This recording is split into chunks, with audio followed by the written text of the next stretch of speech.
check 1, 2.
Do I look all proper?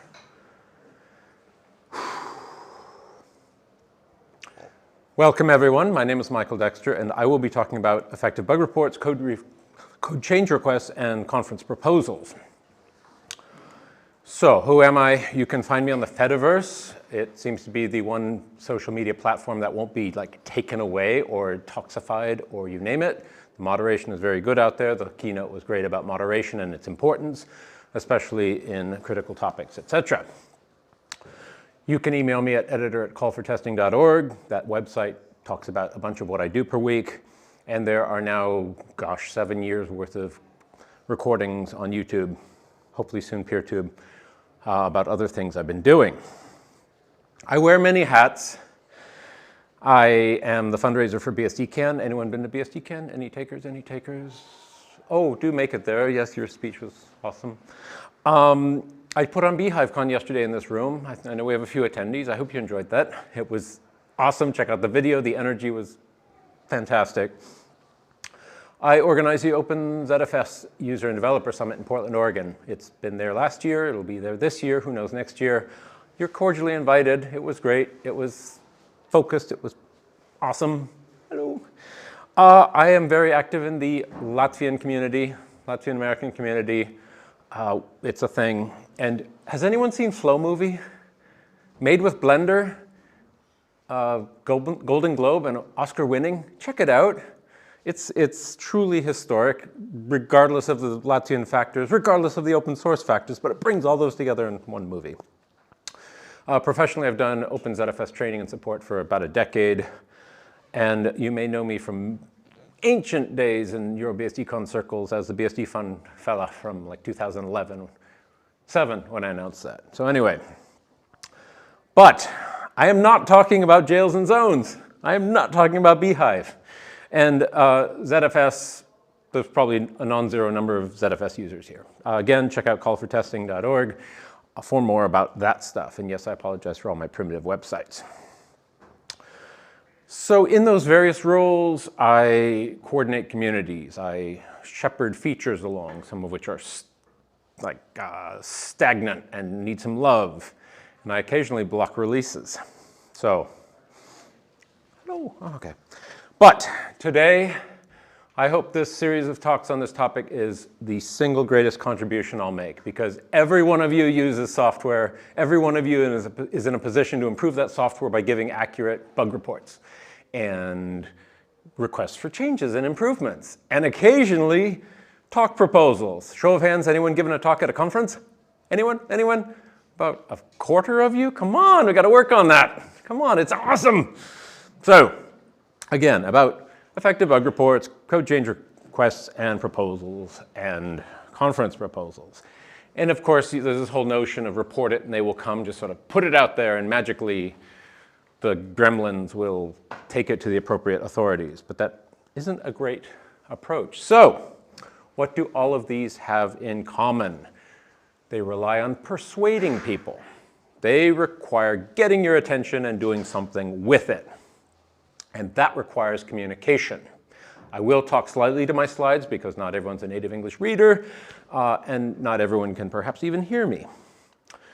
And that communication is a non-technical function. There are countless technical aspects to it, but fundamentally, we need to go from wetware to wetware and hopefully reliably get a message across. But open source is collaborative. We're communicating all the time. We're on IRC. We're on all these things. We do all these things in mailing, blah, blah, blah, blah, blah, blah. But it's a little competitive. And I'd argue it's absolutely competitive. And here are some examples. Your bug report might be up against thousands of others. If you're requesting a change to the code, well, you're balanced against urgency, impact, maintainability, labor, you name it. In conference proposals, there's only a fixed number of slots. The organizers, bless their hearts, need to choose. And you are one of many applying for that same slot, be it this one, be it the one just had, you name it. Grant applications. Has anyone worked with grant applications and been one, a hand go, two hands go out, three hands? Yes, you are one person among many competing with the attention of others. And thank you, Henning, for counting me down. Where's the holder? The holder. Oh, he took it. Double P took it. Oh, I've got numbers. I will try to stay on schedule, but there's lunch left after this, so I wouldn't sweat it. And job applications. Has anyone not applied for a job ever in the last decade? Because that's very competitive. Okay, Henning. Cool. Extremely competitive in the same technical fields, often with the same skills. So yeah, this can all be very, very, very competitive. So you have to stand out. You have to just be the one that they choose. And so I was really shy. Despite appearances, I was really, really shy and stunk at advocating for myself. So I've made a little progress. Maybe it's the caffeine, I don't know. But in the FreeBSD context, which I know best, I know several others, but this one I've spent my recent time in for reasons. How does your problem report stand out from several thousand others? How do you get something that you care about fixed, which might have massive urgency, or it might be a nicety that it just doesn't really statistically matter to anyone else? So do you become a marketing machine? Do you have slides with really cute triangles from some template? Do you become a PRPR, a problem report public relations expert? I don't know, but let's explore some of this. So a quick point of order for those not in FreeBSD circles. A problem report, or PR, is their bug report. And a change request for code goes into a review. That's not like a Yelp review. And then if you have a fix to a port, which is a third-party software, it's in the problem reports, even if it's not a problem per se. And so even that little tiny barrier of entry of knowing where to go look and say, hey, this thing's broken, is important. So in all of this, there's buckets of left brain technical, but you need a little right brain to contextualize it and hand it over, such as putting on a nice shirt for a conference talk, whatever works for you.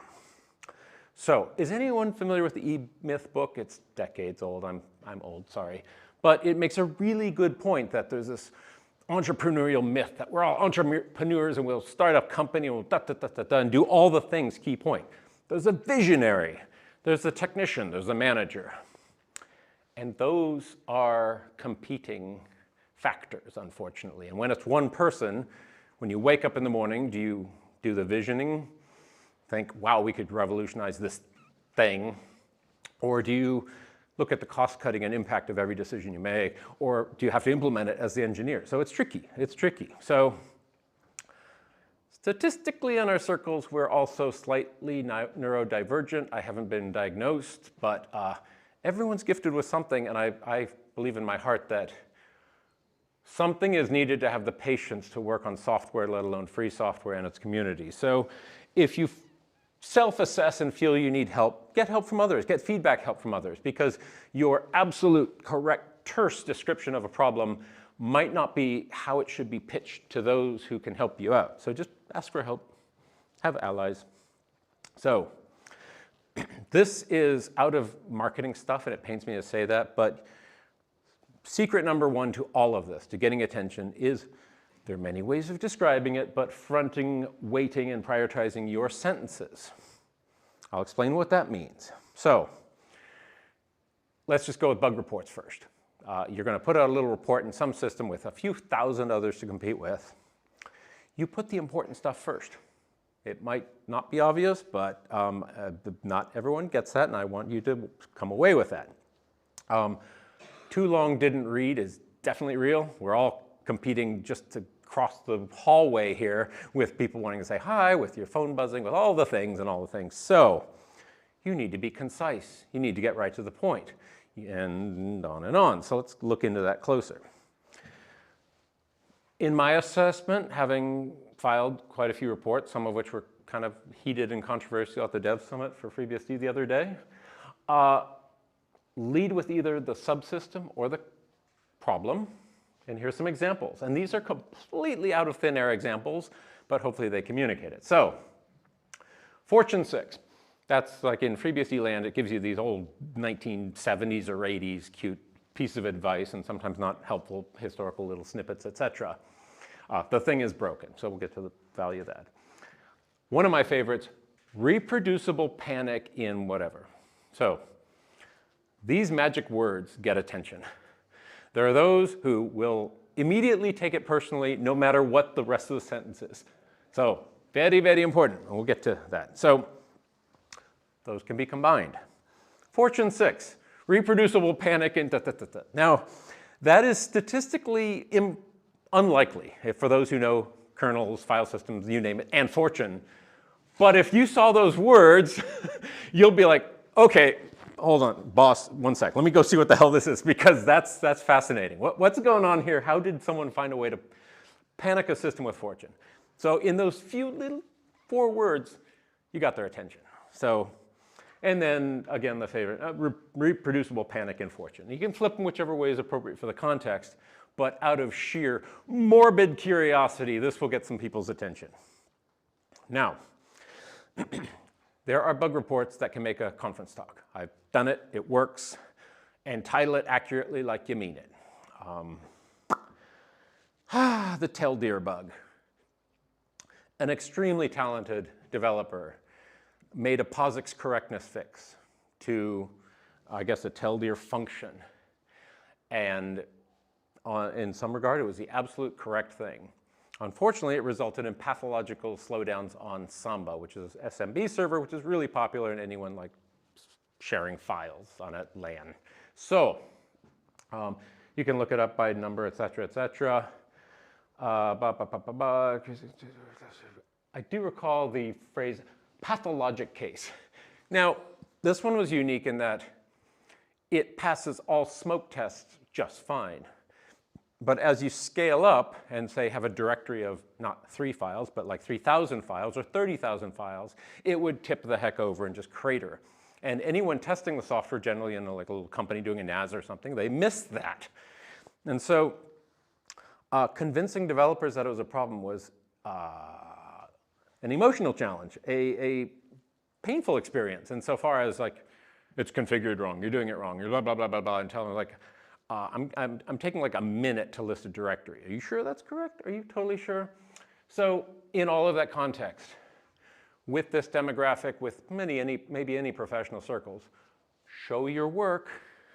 Please, please, please show your work. So if you got their attention with something like reproducible panic and Fortune, you really should back that up with the facts, because you know, oh, it happened to me once and cannot reproduce is not helpful in the big picture. So get that time, get their attention. Okay, if you get them to look among thousands of bugs at yours, give the information that is appropriate to it. And that's a skill to determine what's appropriate. Generally, people give too little information. Some go wild with a full hardware profile and the brand of the mouse and its serial number, which probably doesn't apply to this. So that's genuinely a skill, but it's absolutely mutually beneficial. Beneficial to learn how to collect that information, beneficial how to hand it over to developers and respect their time with it. Key point.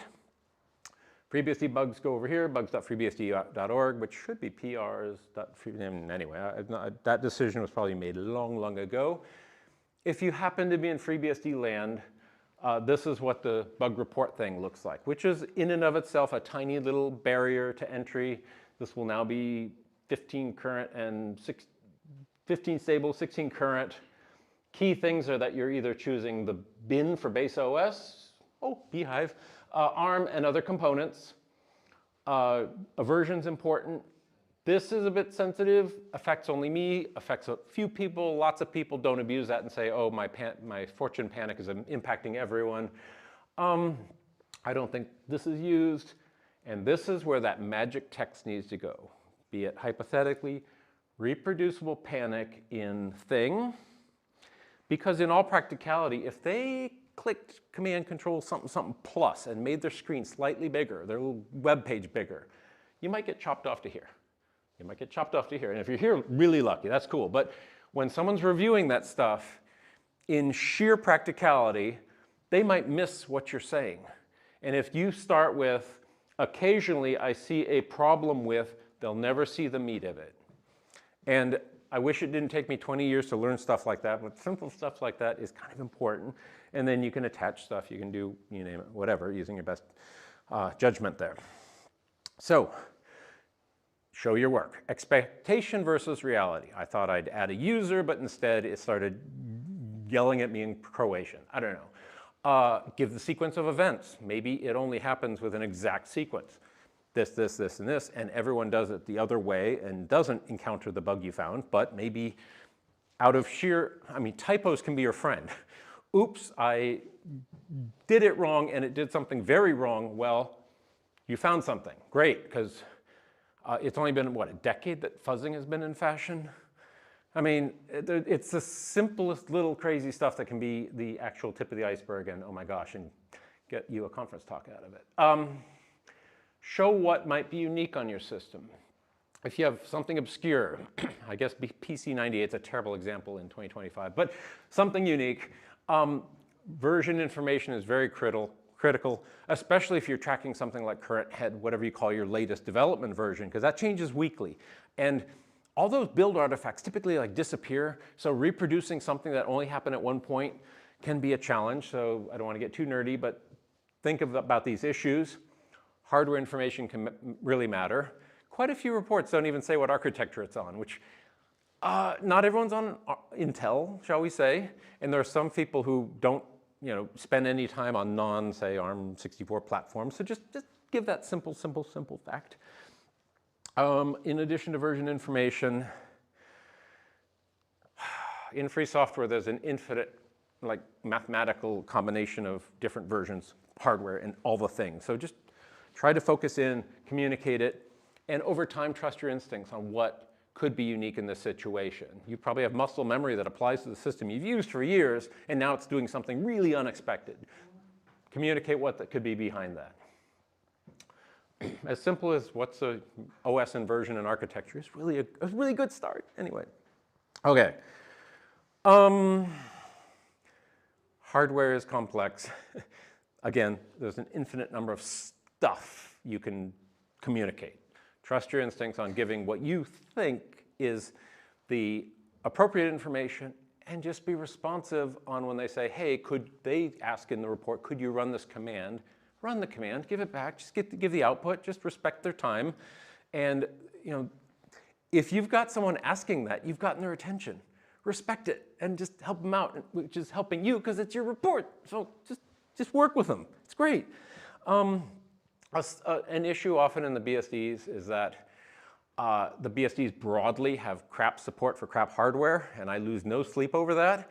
If there's a terrible network interface card that is proven unreliable across the globe, don't use it, probably not. And if you saved like €8 on that one, I'll give you the €8. Just please get the good one and save yourself a bunch of pain and suffering and everyone else involved. Again, sequence of events is important. We've all got muscle memory doing stuff, and then one day it was all different. Well, pay attention to that, document that. Check your shell history of what got you there, because it's most likely something completely unexpected. So there's that. A super big challenge. Was it immediate or over time? Networking problems that take a month or two to reveal themselves are a debugging nightmare. And I'm getting nods, so it's like, I don't have a, if you have a magic wand answer on that, great. You just capture a month of traffic and just store it somewhere. I mean, it's not simple, but if you're lucky, things will just bang reproducibly, be a problem, and then we can make some quick, actionable decisions. But a client had a low-end, mid-range, whatever, mini ITX motherboard that would corrupt like every billionth SATA storage block as it just ran routinely. And you just have to plan for that, watch for that, and bless their hearts for isolating that. So, and all of that, if it's not obvious, hopefully it's reproducible. You can just do the sequence of events that you've clearly communicated to the developers and can let them reproduce it on their machine, because trust me, they'll be, whoa, when that thing panics for them too. Hopefully they save their work. About reproducibility, I've harped on this quite a bit, but I cannot emphasize the fact enough that this may get chopped off just on their browser sizing, just saying. And we're nerds. There is morbid curiosity when you see something like Fortune panic. Like, okay, what got us there? Because again, you're competing for attention. So they probably have 1, the day job, 2, the side project, 3, you competing for that attention. Anyway, oh boy, crash dumps. I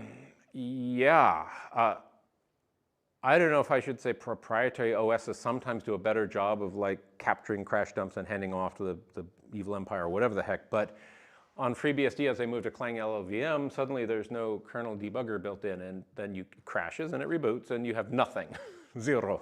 Hopefully you got a picture with your phone if you got that 5 seconds to grab something. So a huge unrelated aspect is just crash dump capture. And there's network crash dump capture, there's encrypted, there's all sorts of things. Sam Guider gave an EuroBSDCon talk with paper on this topic, go check it out. And be nice, be nice.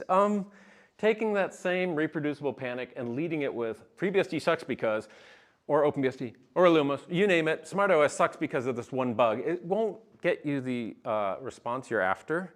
I mean, never underestimate how visceral a lot of this is, be it me being hyper up here and trying to inspire you, or a developer being insulted by a completely rando, and the keynote was really good about that, how when you're in a government instance, you've got just all the randos just pretending they're experts, and check out the keynote, it was really good.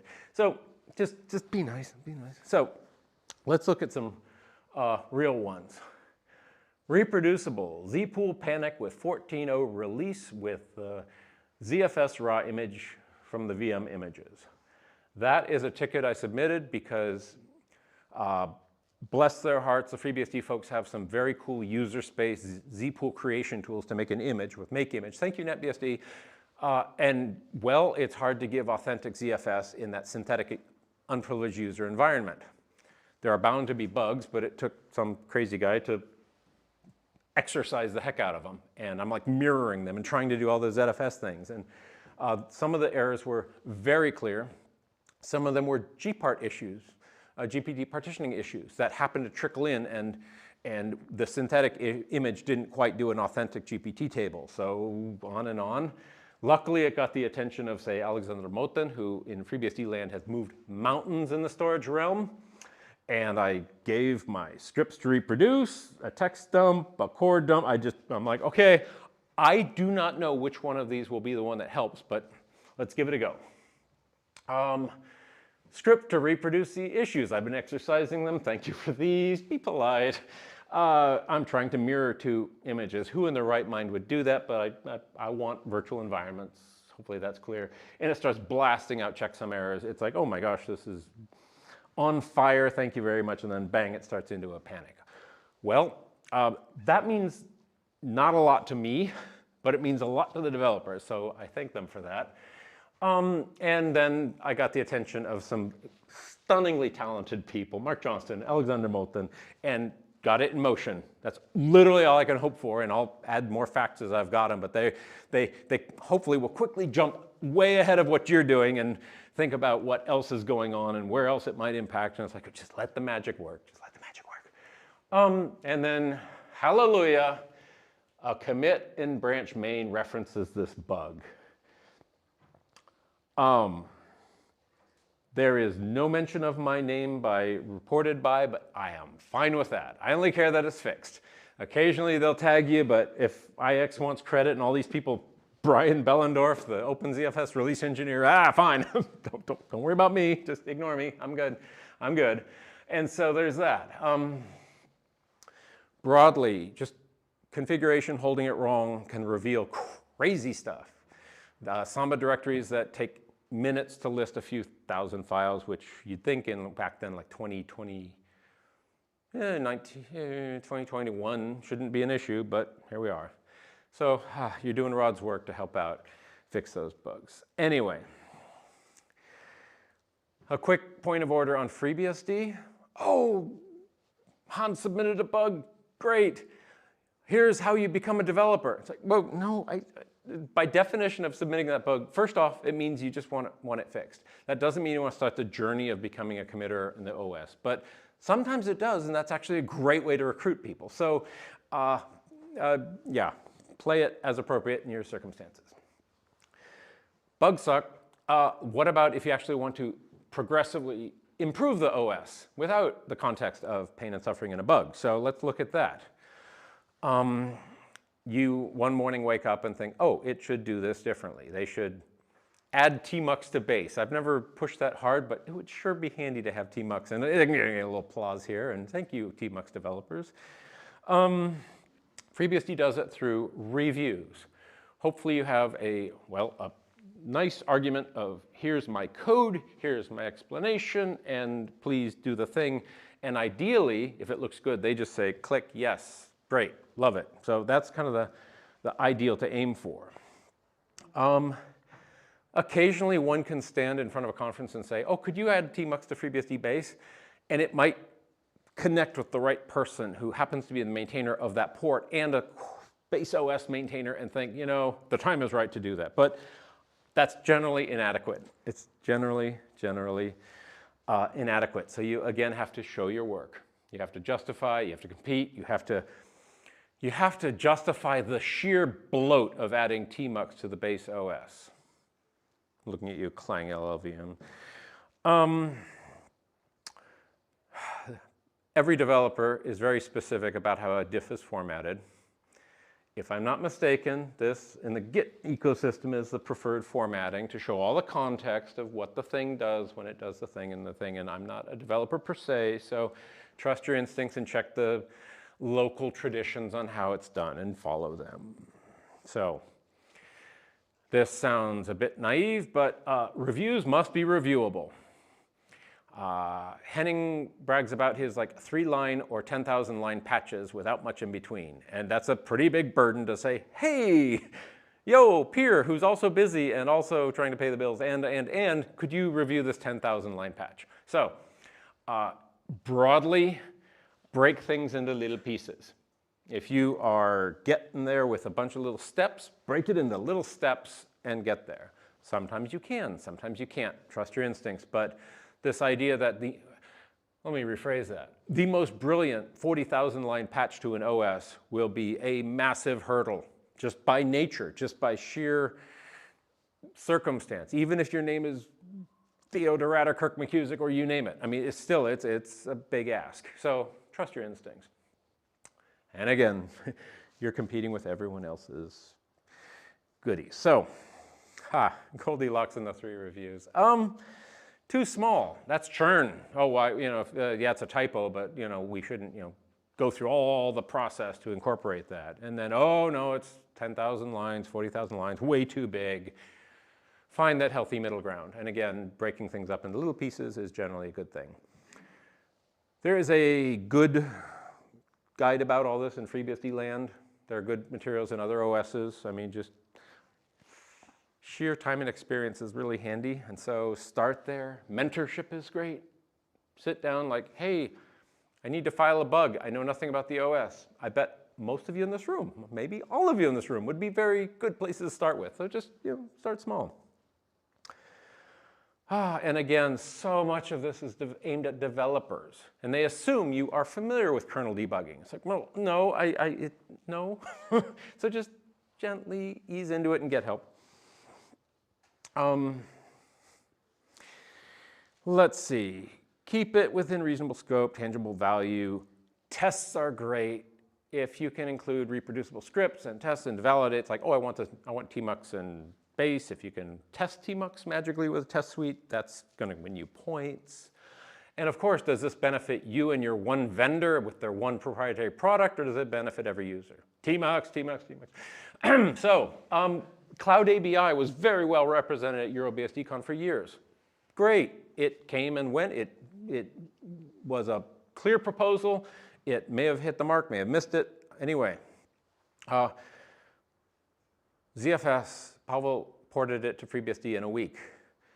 It's led to many things. It's led to companies. It's led to, summits and events and countless things. So that little change you're making, maybe there's tmuxcon, like EdConf, it's a joke on the Fediverse, bless his heart. I'd like to attend that. But anyway, you might also be removing code. You know, all the cool developers are like, well, you know, my greatest changes were just to remove stuff. Like, yeah, okay, cool. So Yeah, not everyone wants to be a developer, not everyone wants to be a committer, and you need to be persuasive. I mean, if you're in this, you've got this big solid group of developers and you're that little outsider at like a conference in Europe, it's tricky to get in there and you have to be persuasive, and yelling at them probably won't help.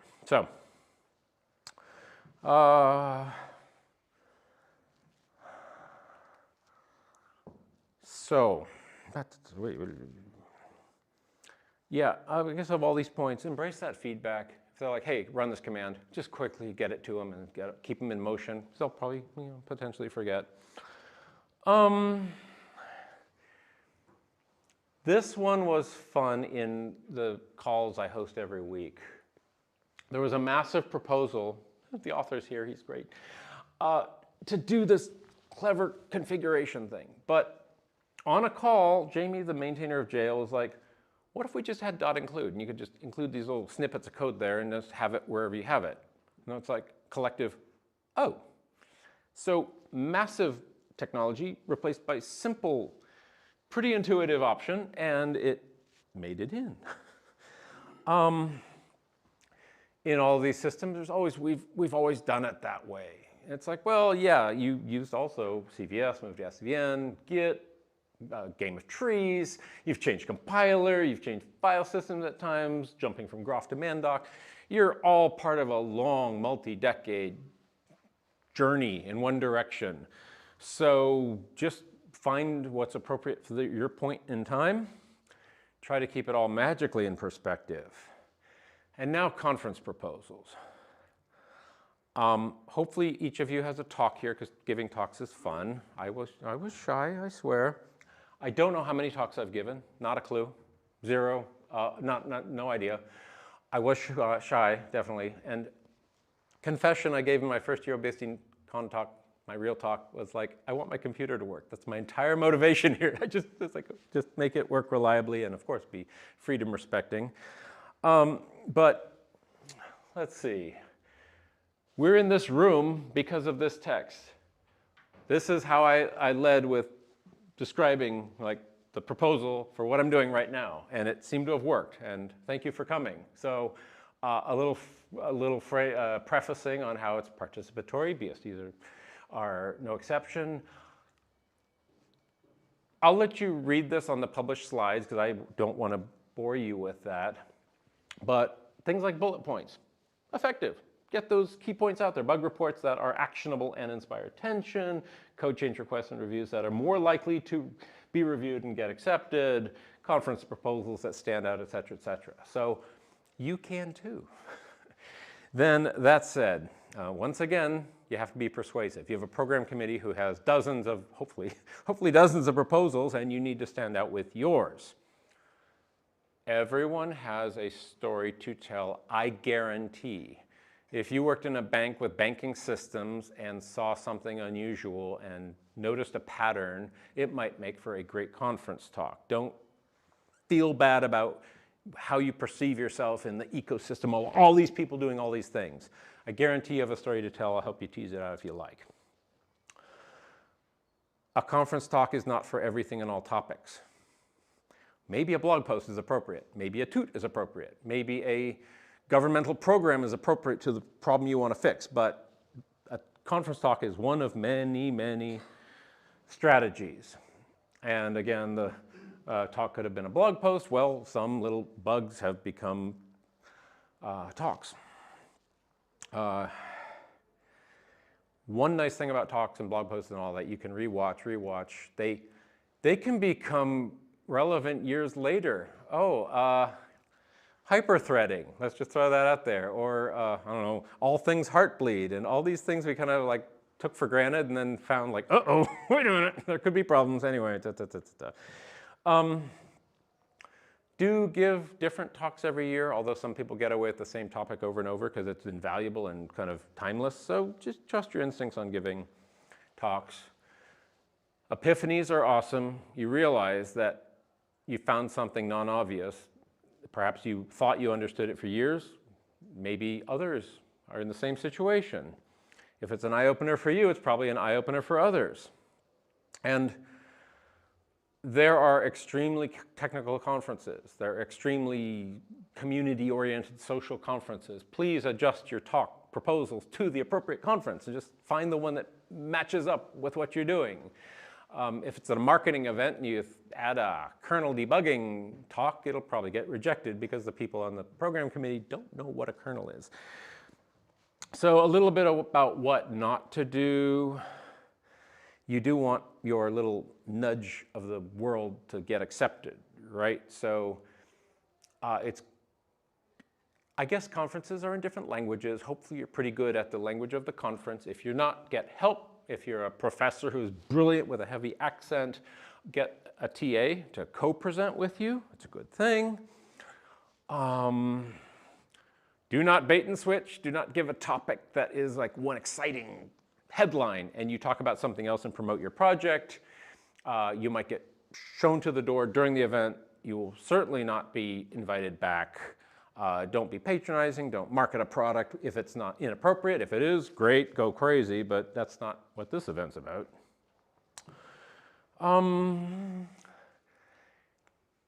Organizers have a whole spectrum of politeness. They may bring out the hook and take you to the door in the middle of your inappropriate talk. They might not reimburse you. Certainly, they might not invite you back. So there's that. 'Tis the season. FreeBSD is funny in that the major releases are always too soon to really impact and always too late because the ship has sailed. So it's tricky. It's tricky. I still haven't quite found the perfect cadence, but I've filed some bugs to hopefully make FreeBSD 15 the best OS it can be. One is completely throwing me, and I don't even know where to start, on a honeycomb ARM64 system of Beehive VM panics. Very few people in the world use Beehive on ARM64. I'm on an island hoping for the best. It's got the attention of the right people, but I don't even know what information to provide. Hans, maybe you've got some ideas. This was fun. FreeBSD has add users. You add a user, add Patrick, yay. And now it has the option of encrypted home directories using native ZFS encryption. That's a good thing. But you can create a user without a password, which I find great in the lab. It's like, okay, this machine's going to last 1 minute. Let me just and go.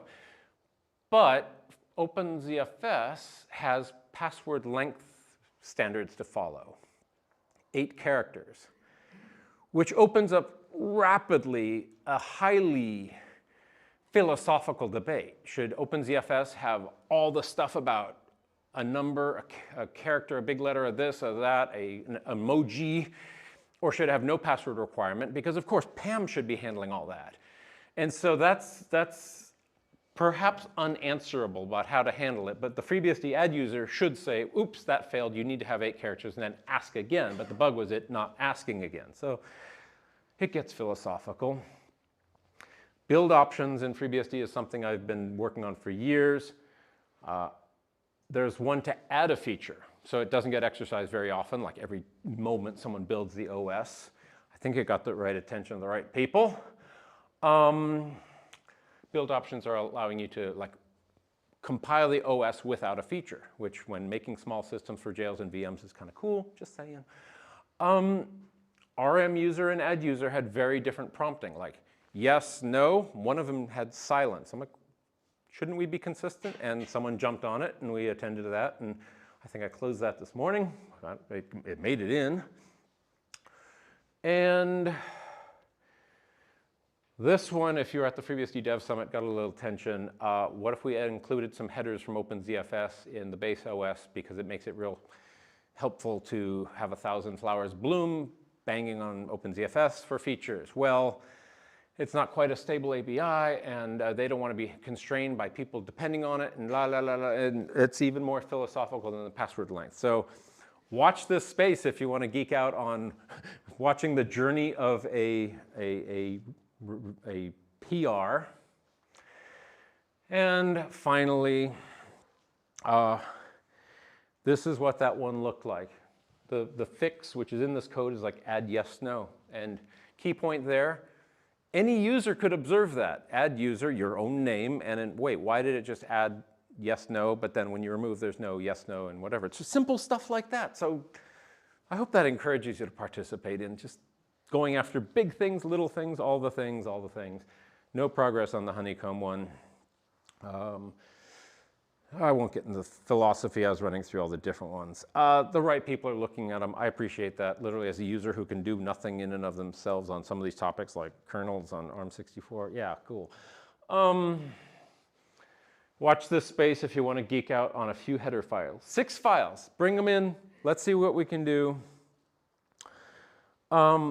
Bless his heart, someone who was very active yesterday here gave sample code and a makefile how to use this. Chef's kiss, that's awesome. And then I woke up to this. It's like, we're going to mark this as a blocker. I've blocked several releases, especially with that VM image panic. It's like, yes. So thank you, Mark. I do not know what it'll look like once everyone involved decides on what it should look like, but at least the attention is there. And that's all you can hope for when you're submitting a bug report. So watch this space. In short, in my 9 seconds remaining, the bug reports, feature requests, and talk proposals are all remarkably similar in their fundamentals. You have to be persuasive. It's a non-technical skill, less technical, shall we say. Be respectful and have fun with it. I'm open to questions, and you can catch me in the hallway. Lunch is next. I don't want to be between you and your lunch, but if you want to stick around a few minutes, I'm more than happy to. Thank you so much for coming.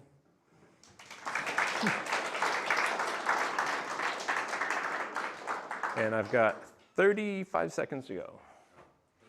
Oh, thank you. It's a necktie. Of course, invented in Croatia. Awesome. At the university? No. They didn't? Oh. It's much older than the university. Okay, thank you so much. Thank you. Voila. Thank you. Any quick questions before we formally chop this up? Move it on. Has anyone reported a bug? Show of hands, quick show of hands. Yes, good. Yes, sir. Just a remark, I think in OpenBSD mailing list, I see that they constantly want you to send on the OpenB mailing list, when I see bug reports, they always nag about, just send the whole DMESC. Okay. The point was, for the OpenBSD mailing list, for a bug report, give your D message and hopefully don't reveal passwords or company names or anything too private, etc. But awesome. Ooh, and nice bug, the New York City BSD user group has a dmessage database. It's your friend. If you think there might be others with your same obscure hardware, well, just start searching. It's your friend. Yay, go nice bug, go Patrick. Woo. Others? Have a great lunch.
and I will start with my talk. Hello.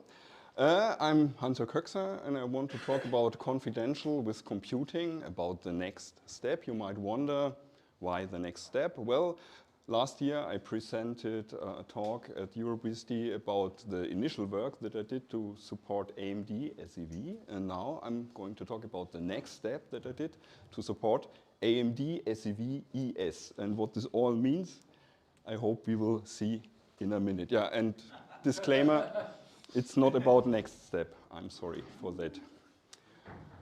Okay, I will give a short introduction, then I will talk about memory encryption for VMs with SEV. That's the base work I did for the last year.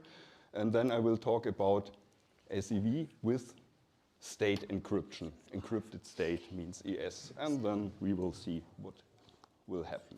So, a little bit about me. Whoops. My name is Hans-Jörg Höxer. In the mid-2000s, I was active in OpenBSD. Since then, I'm working for the Genua GmbH near Munich.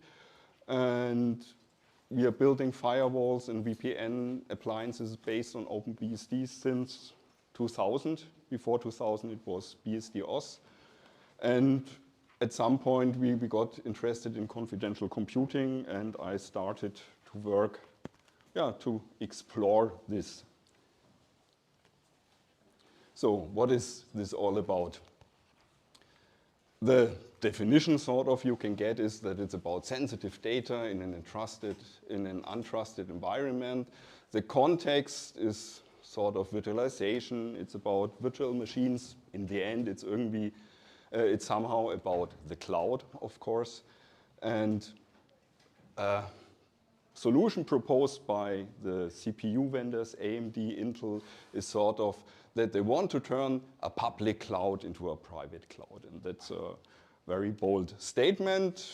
And yeah. And therefore, I sort of decided, well, I implement it for OpenBSD. I see how far I get and what I learn about this. And then at one point, we can come back to these statements and see if it matches or not.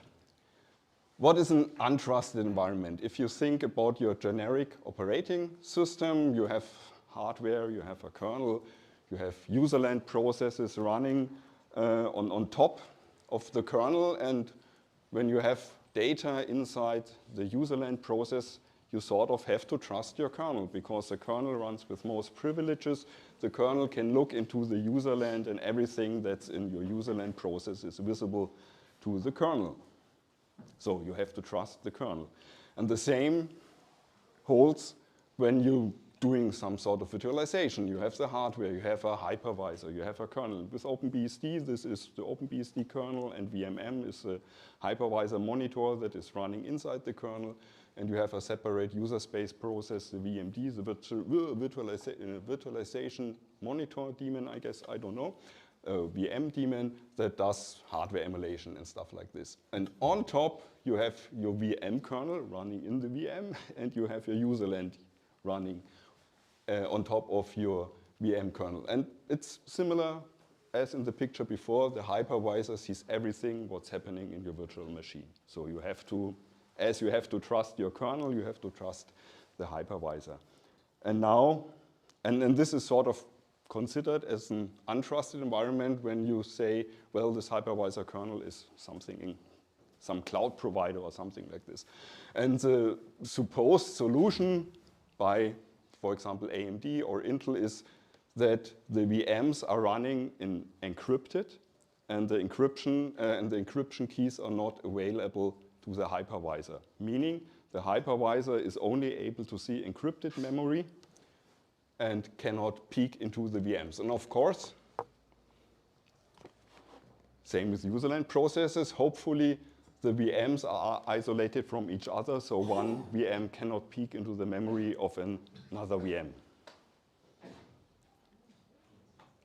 So the claims are that with confidential computing, we can run workloads with sensitive data in an untrusted environment on a hypervisor we do not trust. and the data stays this is a very difficult word for me, and the data stays confidential. The data integrity is preserved, so data confidentiality, data does not leak into the hypervisor, it does not go into the internet. Data integrity, the data does not get modified by the hypervisor, for example. The code that is running inside my VM is not modified by the hypervisor. And the data is not modified. And of course, we also want code integrity, that the binaries I'm running are not modified by the hypervisor and somehow. So, and in the confidential computing world, there are different level of isolation and different approaches. One approach might be on a function or a library level or application isolation. This stuff might be more about running in an enclave, for example, or on like Intel SGX. What I'm interested in is looking in the virtual machine isolation. So I'm not talking about application function, I'm talking about full virtual machines. And this all requires hardware support. And the CPU vendors provide techniques to encrypt the runtime. This is what what I have been looking last year, and I'm still looking in this year. It's about encrypting the runtime. Another aspect or another things that are provided by confidential computing is attestation. I will not talk about attestation. It is definitely fundamental, and at some point I will have to look into this. Right now it's not about attestation. And there are also mechanisms to provide stronger isolation between virtual machines, which I have not explored yet. What I am will be looking in is the features that are provided by the AMD CPUs. I think it's Ryzen server CPU, so I'm not aware of any laptop CPU, AMD CPU that is used in laptops that provide these features. Would be nice, but as far as I know, it's only about server and hardware. And well, they have names for what they do. The first level they provide is, maybe I think I have a picture for this. So the first level they provide is called SEV. So it's the S is always for secure. S means always secure. And E, I guess, always means encryption. So it's about secure encrypted virtual, and the V means virtualization. So it's obvious SEV means secure encrypted virtualization. So this is all about the memory. Then the next building block they have is SEV ES, and ES is about encrypted state. Encrypted state meaning here the state within the CPU. We have the memory encrypted, but we also have data inside the CPU and the state inside the CPU. And this talk is about this level, about the encryption of the CPU state. And on top of this, there is another thing that they call secure nested paging. This is about integrity protection for the memory. We have runtime encryption, vCPU state encryption, and the third level is about integrity protection. This might be a future talk, and you might see a pattern here, and yeah. So this is what we will be looking into. So how is this accomplished by the hardware? A very simple, abstract picture of a more or less modern CPU is, we have the CPU, we have multiple cores inside the CPU, and then somewhere on the CPU is a memory controller, and the memory controller provides the access to the DRAM. Yeah, and when a core wants to access or read or write data into DRAM or read instructions from DRAM, this goes through the memory controller. And AMD put a separate coprocessor, I think they call it now security processor.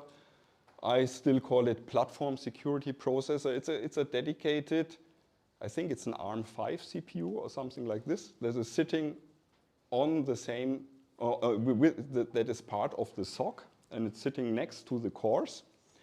And the PSP is able to program the memory controller.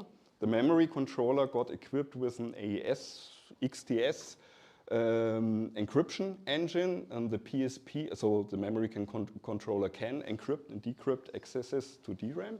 The PSP is providing the key management, is generating keys, programming keys into the memory controller, and this is all happening next to the cores. The cores cannot access the keys directly, hopefully. And the idea is that one core or one VM running on that core gets the blue key, and when the blue core accesses the memory, the blue key is used, and when the red core, the red VM is running, it has its separate key, and when it accesses memory, the red key is used. So that's the big picture. If you want, yeah, you can check out my talk from last year, and I think there's also videos available, so if the slides are also available. If you want the details, you can go there. So to recap, what are my goals regarding OpenBSD and confidential computing? Well, I want, in the end, I want to support the full SEV stack up to the top and beyond. What needs to be done, there needed to be a driver to be implemented to talk to this coprocessor, so that the hypervisor, VMM, VMD, that they can configure the runtime for the virtual machine to use encryption. This needed a driver, and this is a PSP, Platform Security Processor driver. Then, of course, VMD and VMM needed to be modified. And then my goal is that I want to run the generic kernel inside the VM with these SEV features. I don't want to compile a separate kernel that has a dedicated configuration to run in that environment. I just want to use the generic kernel that is used by the hypervisor. Again, I want to use that very same kernel binary image inside the virtual machine. And so the kernel has to figure out, am I running virtualized, am I not virtualized, do I use SEV or not? And I want to have this both host and guest. So I want to have this sort of self-hosting. And what's accomplished so far is that the SEV implementation was released with OpenBSD 7.6. I'm switching to German sometimes, sorry for that. With OpenBSD 7.6, and this was in October last year, and the implementation for ES is right now in OpenBSD 7.8 beta. Of course, beta is better, and it will be in the upcoming release, I hope so.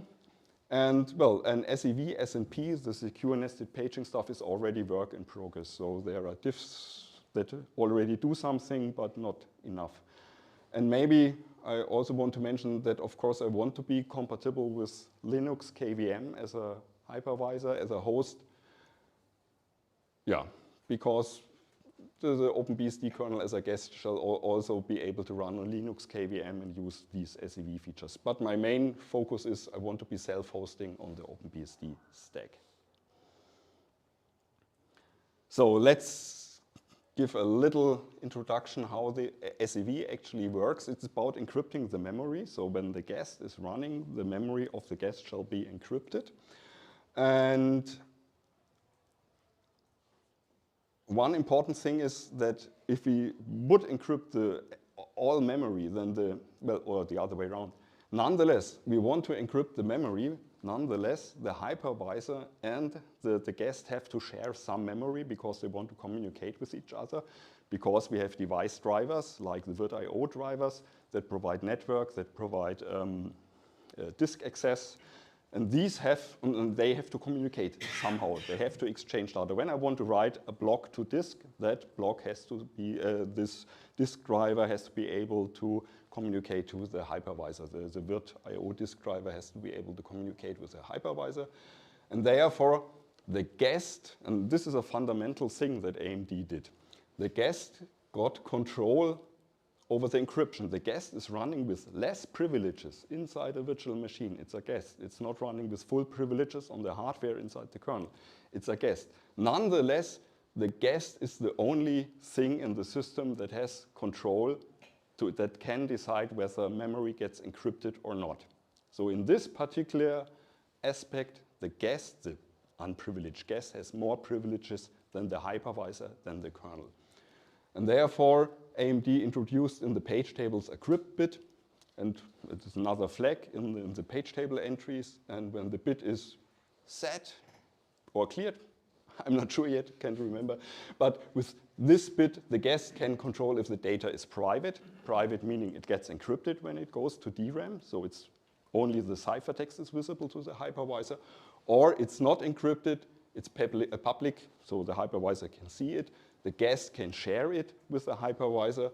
And this is used when I use this in the BusDMA AP to implement or to allow the device drivers to implement so-called bounce buffers. And these bounce buffers are plain text.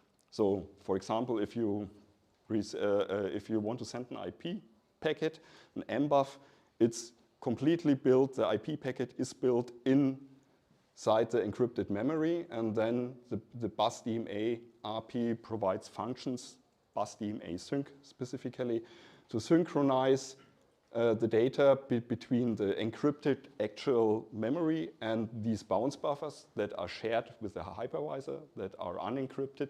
And by this sync process, the data gets copied, which of course has performance implications. Copying data means performance implication. And during this copy process, the data gets encrypted or decrypted depending on the direction. So that's, I would say, that's the gist of how encrypted memory works. Basically, everything is encrypted except these bounce buffers that the guest explicitly decides to share with the hypervisor. So a very rough picture. Again, we have the CPU, we have the memory controller.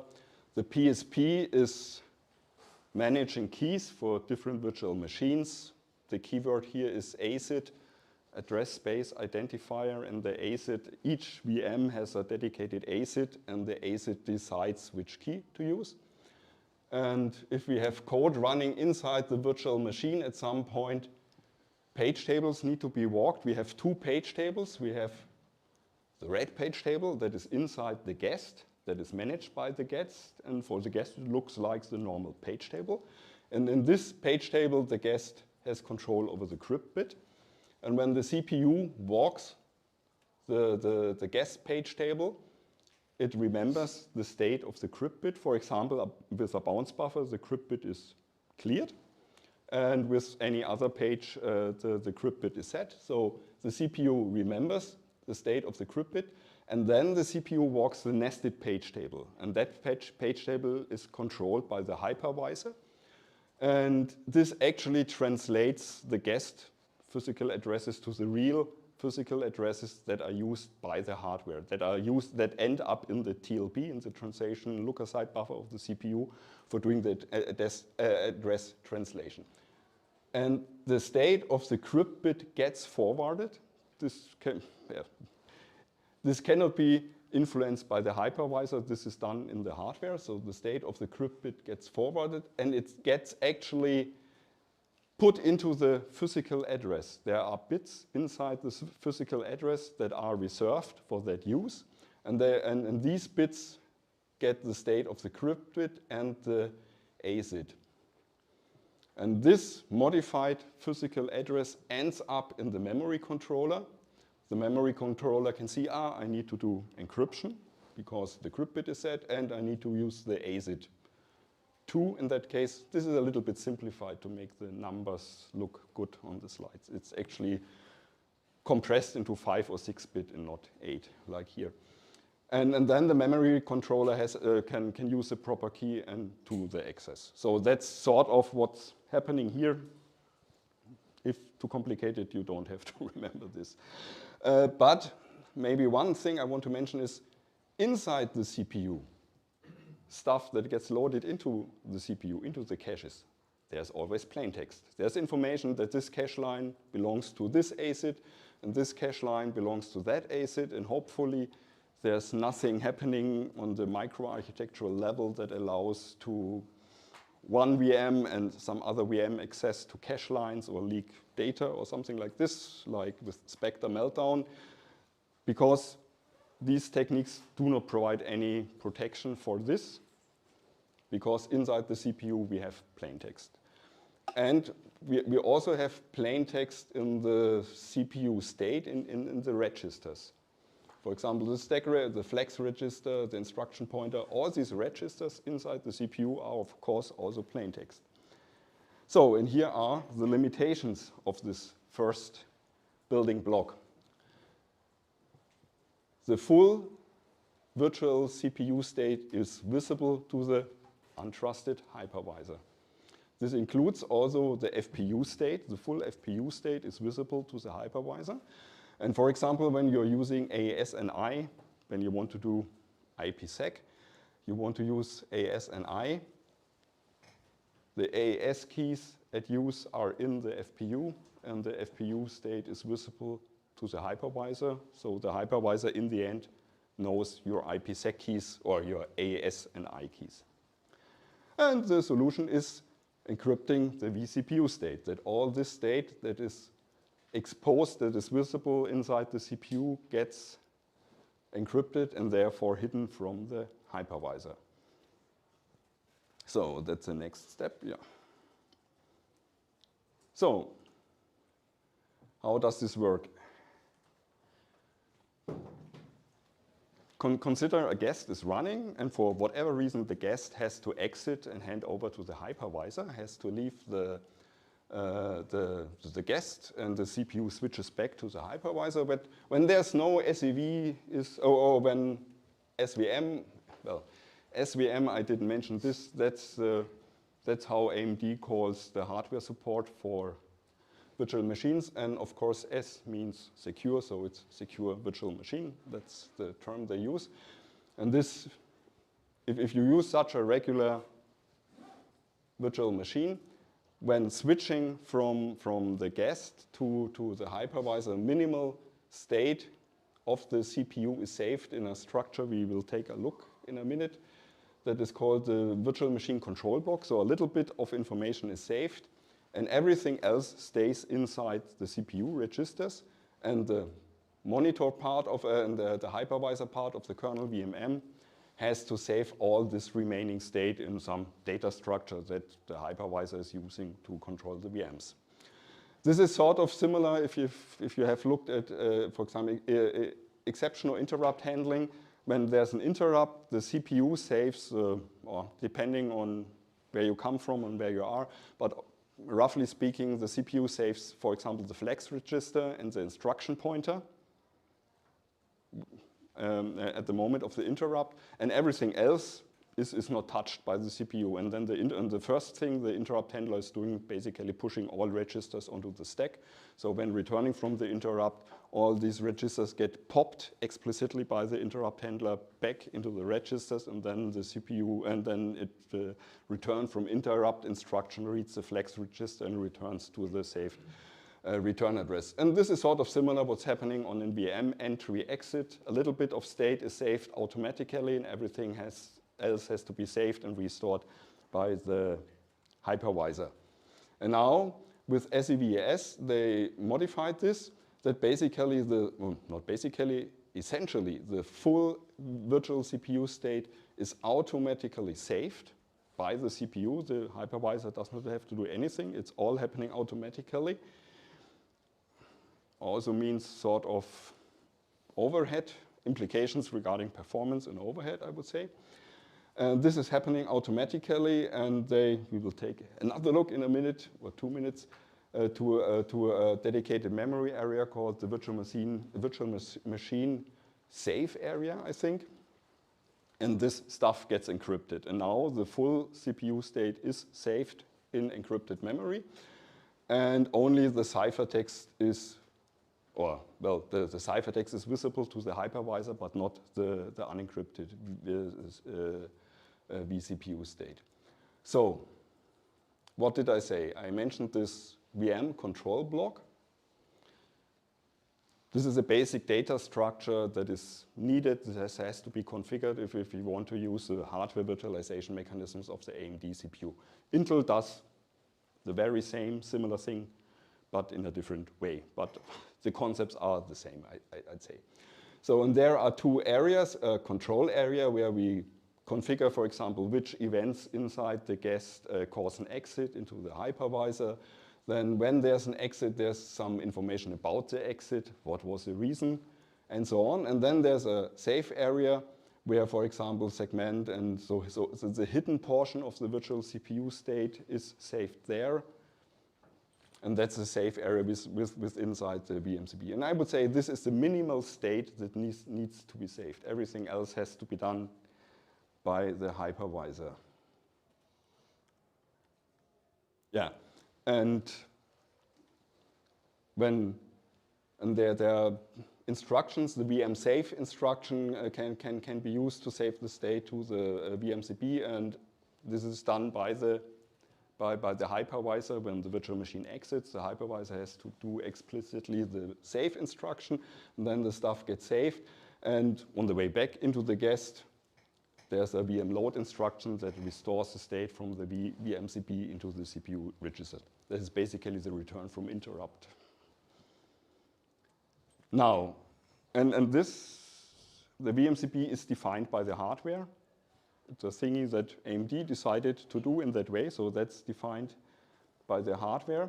And now the hypervisor, the VMM, has a software-defined structure where VMM, VMD collect all the information they need to manage and run the virtual machine. For example, there is, and this is a data structure that is called vCPU inside the code, and there is space for the FPU state for all the general purpose registers, also instruction pointer, ABC register, and so on. Then a pointer, of course, to the VMCP for that particular machine. Now we also have a pointer to the virtual machine safe area that we will use in a minute. Another pointer we might look at, and for example, other implementation-dependent stuff, for example, a virtualized clock and whatnot. And this is all software-defined. Yeah. What did I say here? I said it's maintained by VMM. Well, CPU state and auxiliary data. This is, for example, this PV clock.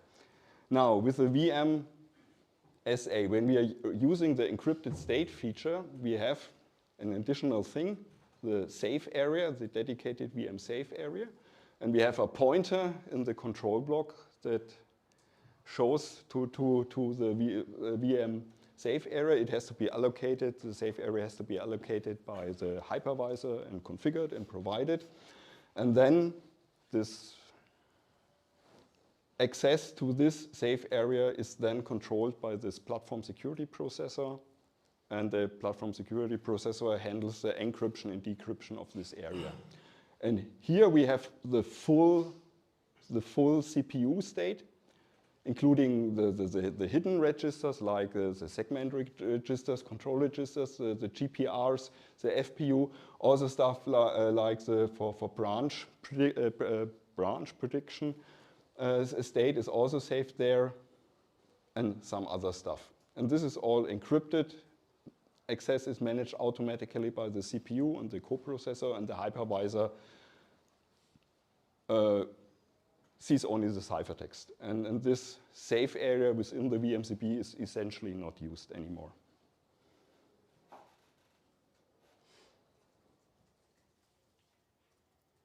Yeah, okay. So let's take a look. I think I skipped this. Let's look at an example. A typical thing that the CPU is doing, that the kernel is actually doing in one of the very first instructions when the kernel is launched, when the kernel is running, is at some very early point the kernel has to figure out, am I running on Intel CPU, am I running on Intel CPU, AMD CPU, whatever, what features does the CPU provide, and therefore there's an instruction, the CPU ID, where is it, here is it, the CPU ID instruction, and with this CPU ID instruction, the system can figure out what's going on, what CPU do I have. And of course, the CPU ID instruction is something that execution of the CPU ID instruction is intercepted by hypervisors, because the hypervisors want to control the features that are exposed to the guest. and therefore this is a good example we will use now. And this CPU ID instruction is provided in the A register, EAX, in a 32-bit EAX register with a particular code, with a, or they call it function, I think, also, AK function, yeah. And after execution of the CPU ID register in the A, B, C, and D register is the response of the CPU to what features I have. And for example, a well-defined code or function is the function 0. This is, I think, by any CPU that is somewhat Intel compatible, this has to be provided. And this function 0 gives two informations: how many other functions are there, because this is then implementation specific to the particular CPU, CPU model, vendor, and whatnot. So we somehow need how many functions can we enumerate. And in the B, C, and D register, this is 12 byte. The convention is to provide 12 ASCII characters, ASCII codes in a certain way. And if you recombine this correctly on AMD CPU, you get the string authentic AMD. On an Intel CPU, you get genuine Intel. And on whatever Kentaur, they have something with Kentaur there. So this is a way how to figure out I'm running on an AMD CPU. And this is something the hypervisor wants to intercept and to modify. So we have a guest running on a CPU. Below we have the monitor, and the guest is executing the CPU ID instruction. So what's happening? There's a so-called automatic exit. Some of the state is automatic, the minimal state is automatically saved to the VMCP, and everything else is explicitly saved by the hypervisor also in the VMCP with the vmsave instruction. And then we are in OpenBSD, in VMM, the function is called SVM handle exit. That's a central thingy all the time. When a CPU, when a guest exits, we end up in that function. That function saves or synchronizes the state from the VMCP with the implementation-specific vCPU structure, saving everything that VMM needs into this vCPU structure. And then the handler takes a look at what is happening. The exit code was CPU ID. Okay, the guest tries to execute CPU ID. So we dispatch all this to a function that is called handle CPU ID. This function can look into the vCPU state, can decode which function is the CPU trying to call and whatnot, and can compute a response, authentic AMD, for example, and can put it back into the registers, into the saved registers, into the vCPU data structure. And then in the end, we end up in a function called enter guest, and that function looks again into the vCPU structure, pulls all the register state, and loads it with the VM run instruction, and then we are back in the guest, and the guest is, and for example, the instruction pointer got adjusted to point behind the CPU ID instruction.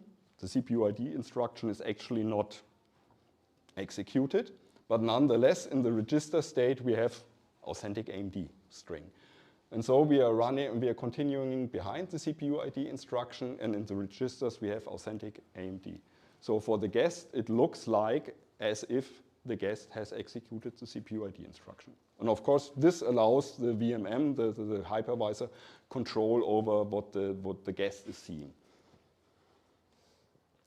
Let's skip this. Yeah, and now with SEVES, this does not work because the guest, the hypervisor does not know what's in the registers of the CPU. So AMD introduced a so-called GHCB, guest host communication block. This is a software-defined data structure that is managed by the guest, and the guest explicitly shares this data structure with the hypervisor. This means it's mapped into unencrypted memory. It's visible to the hypervisor. It's visible to the guest. and it has a defined structure. There is some information, exit info, that is also used in the VMCB, for example. Then there is space for the general purpose registers. Then there's a bitmap that says which members of this data structures are valid and what not, and some more stuff. And now, when there is an, what is this data structure needed for? When there is an exit from the VM, or when the VM is doing something that causes an exit, with SEV-ES, instead of exiting the guest, the CPU generates an exception, the so-called VC, virtual communication exception, something like this, the VC exception. And there has to be a trap handler in the guest kernel to catch this exception. Then the trap handler in the guest has to decide what was the cause for this exception. CPU ID. I want to execute a CPU ID instruction, and all I got is a VC exception. So, but this gives the guest control over what to communicate to the monitor, to the hypervisor. We know for the CPU ID instruction we have this parameter, this function. This is just the A register. So the exception handler stores the A register in this shared data structure. And then, this data structure is unencrypted, and then it explicitly switches to the hypervisor. But instead of saying this, I have a picture. So the CPU ID instruction, when it gets executed, the CPU stops and generates an exception. We end back into the kernel. We are not going, before we went directly to the monitor, now we are going back to the guest into the exception handler. The exception handler has to see, okay, it's about CPU ID. I need that information, the A register, puts it in the GHCP. And then the handler does an explicit exit from the guest. There's an instruction combination that causes an exit. And then we switch to the monitor. And the monitor then sees, okay, it's actually this voluntary guest exit. This means I have to look into this data structure. And from that data structure, the exit handler can determine, okay, it's about CPU ID. We need the A register and can synchronize this information into the vCPU state, the software-defined data structure.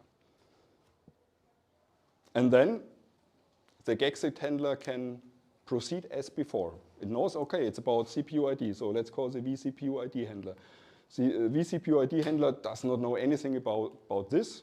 It just looks into the vCPU state. It looks as before, and the vCPU and the emulation code can emulate the CPU ID, generate the response. Genuine Intel would be interesting, but it might be, but it should be AMD, authentic AMD. So it puts this into the vCPU state,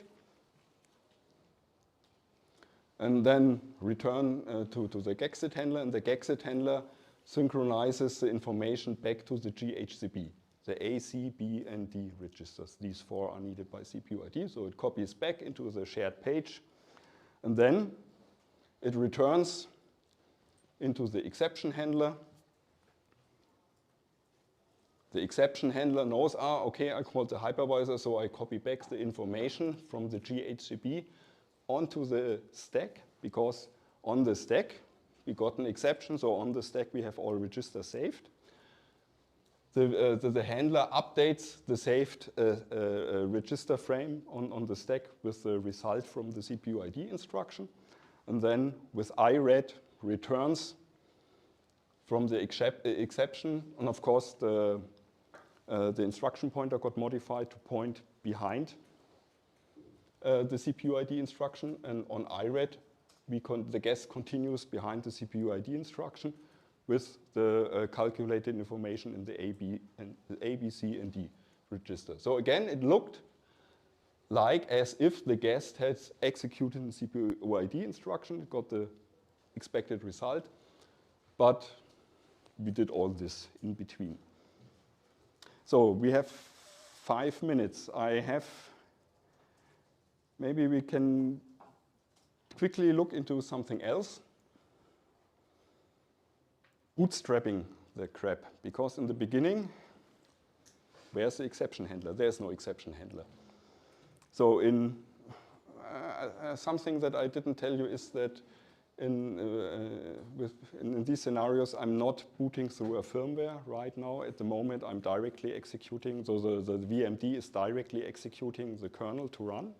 So the first thing the VM does is executing the first instruction of the kernel. It's not like we are a PC and we did a reset and we go to CBIOS or whatever and run in real mode. No, the VM starts directly in 32-bit protected mode, even on AMD 64.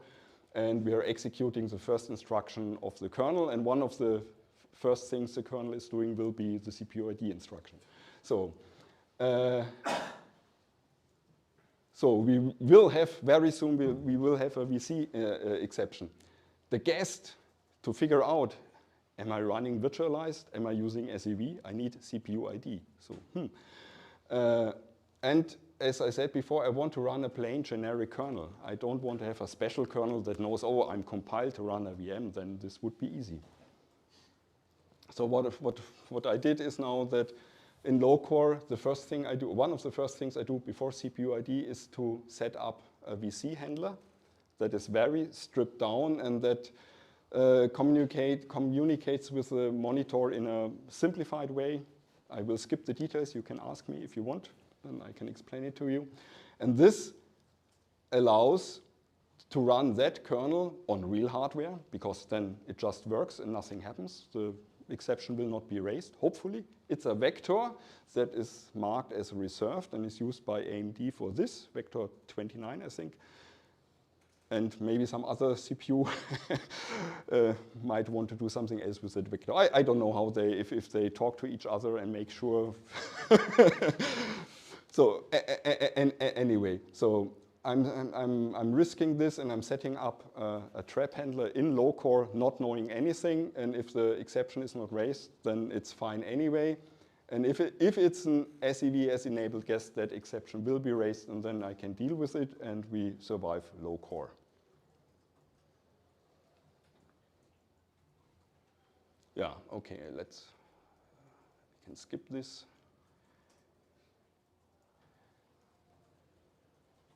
I made these, how do you call it, thumb flipping book? In German we call it Daumenkino. So let me come to the conclusion. I can say that SEVS is working with OpenBSD 7.8 beta, so it's committed and everything. The generic kernel supports both host and guest, PSP. Everything is implemented and it's integrated into the source tree, and is soon to be released. What are the next goals?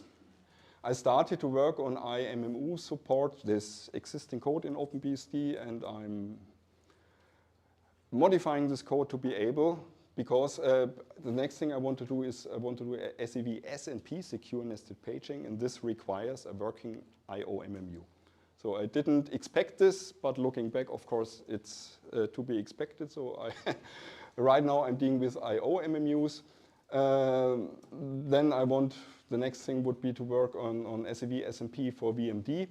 The guest part is already, there's already stuff done, and it's already sort of working on Linux KVM, but these patches are not public yet, but I am working on this. One thing that at one point we will need is attestation. One point I didn't talk is security. There might be security topics and whatnot. So thank you to EuroBSDCon for having me and letting me talk. Thanks to the streaming people to make this able. I think it's a live stream, is it? Okay. And everyone that did not see the presentation can go to YouTube. And any questions, please. There's a microphone for you. My question is, could support for AMD SEV be faked by a malicious hypervisor? Yes, and that's why there's this at this point, neglected topic attestation. Right. There are mechanisms to, I don't fully understand everything there, to be honest, and it's complicated. Teaser, public keys, certificates, certificate chains with all what's happening when you use certificates. And this will be needed. And then at some point, if everything works out and all the CVEs and the CPUs are fixed, and the firmware is up to everything, then I guess at one point it should be possible that the CPU can say, okay, I'm running virtualized, I'm running with SEV, it's enabled and it's not fake, it's real. Yeah. And then could you have malicious hardware? Then I could have malicious hardware. If someone gets some keys from somewhere and starts signing stuff and suddenly some CPU says, I'm genuine Intel, genuine AMD, so yeah. Of course, it's a can of worms. Thank you. Thanks. Thanks. When you run the CPU ID instruction in a guest that is SEVES enabled, Yeah. In your VC trap handler, exception handler, how do you know which registers to expose to the host? Because sometimes you have EAX, and sometimes you pass EDX, and sometimes EDX is garbage, but sometimes it is necessary. Yeah, the point is the error code. The error code of the VC exception provides the VM exit code that would have been generated when this would be a regular exit. So we know it's about CPU ID, and from that we might have to look at the instruction, at the context, and maybe we have to expose additional registers, yeah. And when you say you look at the context, do you mean you have like some annotations in the assembly that? No, in the end, well, right now I do not do this, and because I know, and this is sort of, well, I'm pulling myself out of the swamp here because I know it's dangerous. I see, Henning, thanks. If you do it too much. Well, it's the kernel itself. I sort of trust myself. There might be a big question mark about, or exclamation mark behind this statement again. But at the moment, I'm trusting myself. I know I'm running this, and in that context, I need this. So do you just, I mean, one way you could do this is always setting EDX to 0 or something when you do the CPU ID, which, you know, we have a macro for, I guess, so you can make sure of that. Right now, I think we don't need the EDX. What the BSD kernel does at that point, the OpenBSD kernel does at this point, AX is sufficient. Oh, you don't ever use any CPU ID queries that require that? Because no, you need to do it for extended FPU state. Well, I have a diff for that, and I think what's committed, we are just looking at the A register. Yeah. Okay. It seems to be sufficient. I have stuff to handle with the D register, and I think in that case, it depends on what's in the X set. BV flags is set, and looking at this stuff, I figure out yes, no, maybe. There might be bugs. So 1 minute over. So if there's no additional questions, thanks for your attention again. And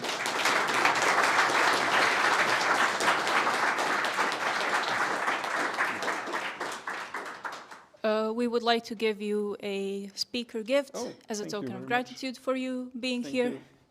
Thank you very much. You're welcome. Thank you for being here.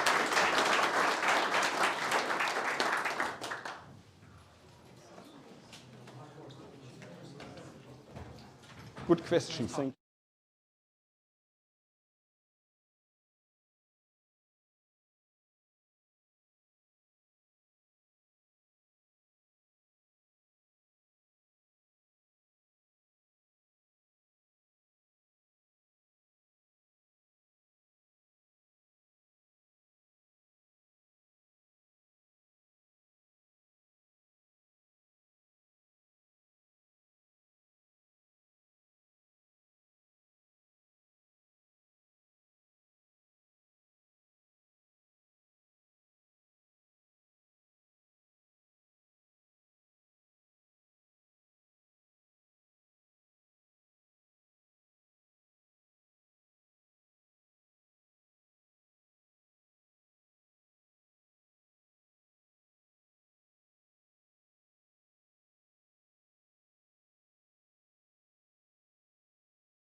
This is something of a special talk because I want to talk about some new ideas I have. And most of it is already implemented, but since it's about some new stuff, there might be some changes going on. First quick poll, who among you is familiar with DPB? Yeah. So I'm going to probably start with a demo, more or less. So first, there is an RTFM, obviously, because this is Unix. DPB is the tool that's used to build packages on OpenBSD, and it's a production tool. Like everybody who builds official packages uses it. DPB itself is very easy to configure. Here you have a full configuration script. Basically, all you need to do is to say which machines you're going to build on, with a few details eventually. The hard part is setting up the file systems, because quite obviously, for now at least, you need to have everything mounted through NFS. And then you start DPB, and then it starts scanning the port tree, and then it starts building stuff. So to give you an idea what it looks like, I'm not going to run it in real time, but I'm going to show you how it works usually. So basically, I started this bulk on 19th September. And as you can see, very quickly, it manages to fill all the machines that are running with jobs.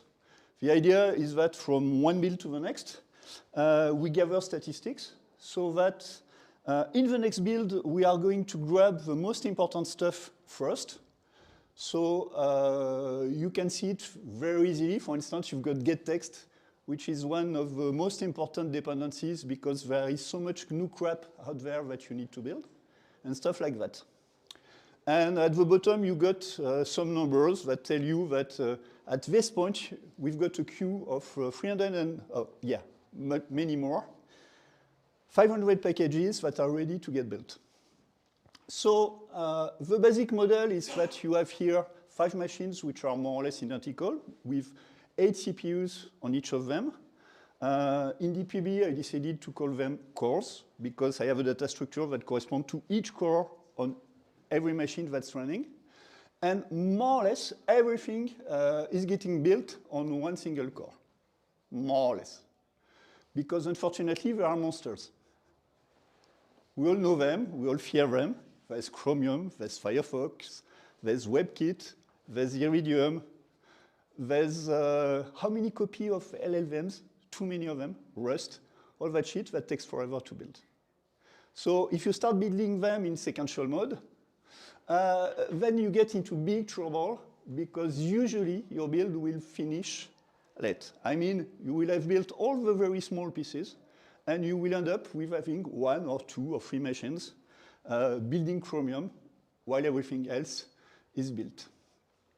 So there is an annotation in report 3 for those specific monsters, which is called DPB properties equal parallel. And then, instead of running it on one single core, DPB will actually use, let's say, make minus GN to build them. OK. I go back to that demo sometimes later. But for now, the important thing is that everybody dies, including DPB. When you do parallel builds, what you do is that, for instance, on this specific cluster, I have every machine which has 8 CPUs. I'm going to start a parallel build with make jobs equal to 4.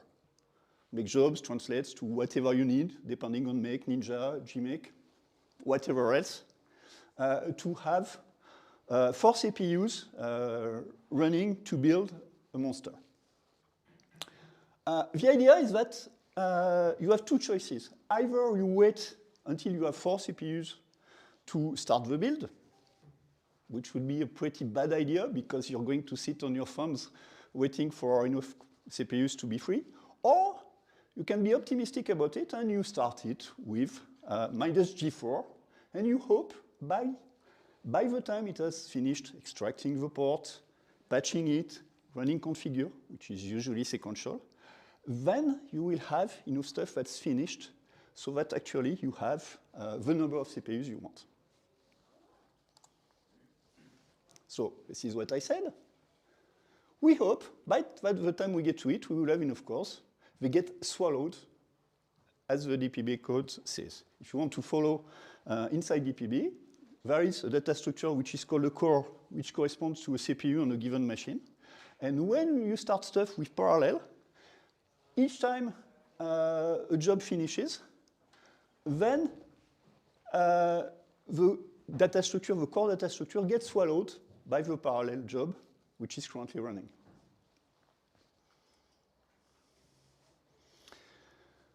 The idea is that we want the concurrency to be exactly the number of CPU, not too much more.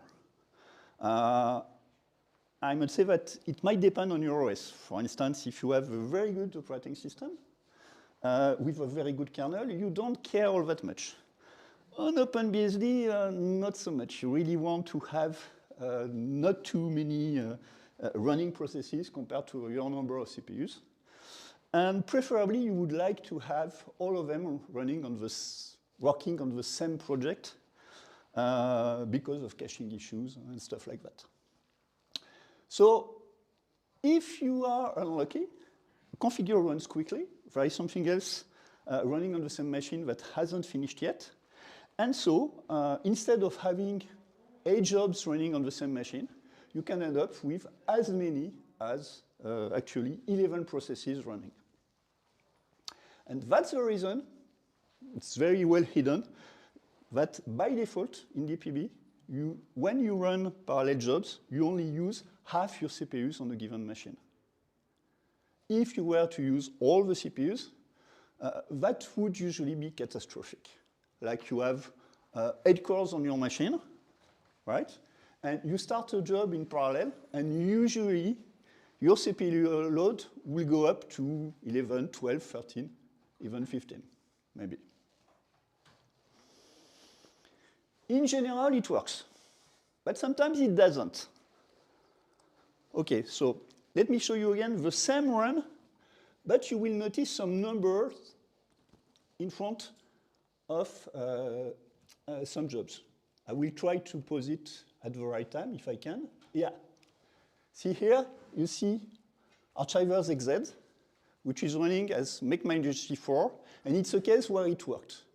We haven't been able to see it, but it starts as MindGT4, but the number in front, the 4 times here, means that it actually managed to swallow 4 cores. So it has the required number of cores.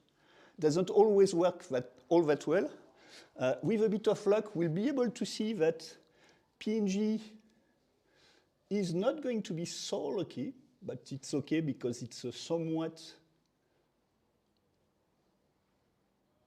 small part of a project. If we are not lucky, we won't see it, but trust me, it happens. Okay, PCRE worked nicely.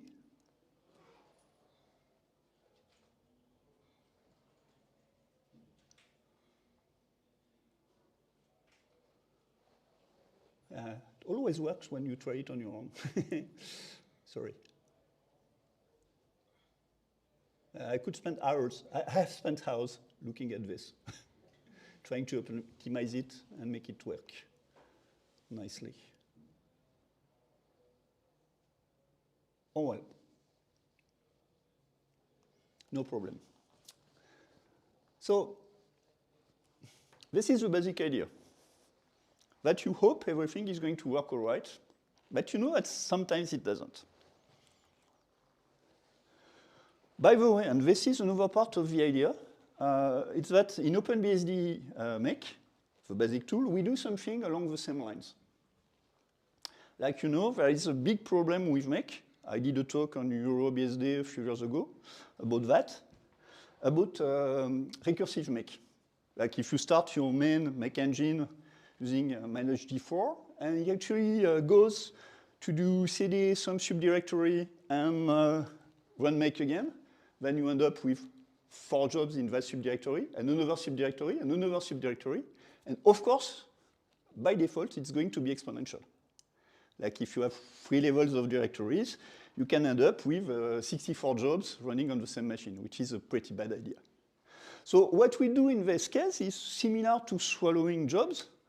Actually, we can detect fairly easily by just reading the line that make is going to go recursive on us. And so when it enters the subdirectory, we stop everything in the main make until we're finished with that subdirectory. So assuming the same level of recursion, you will go up to, at most, n times p processes during your recursion.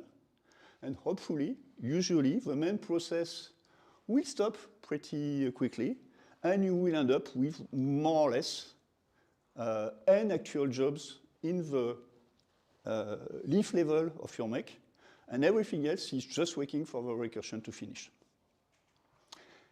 This works for a pretty good reason, which is that for most languages, except for C++ and Rust, compiles are fast.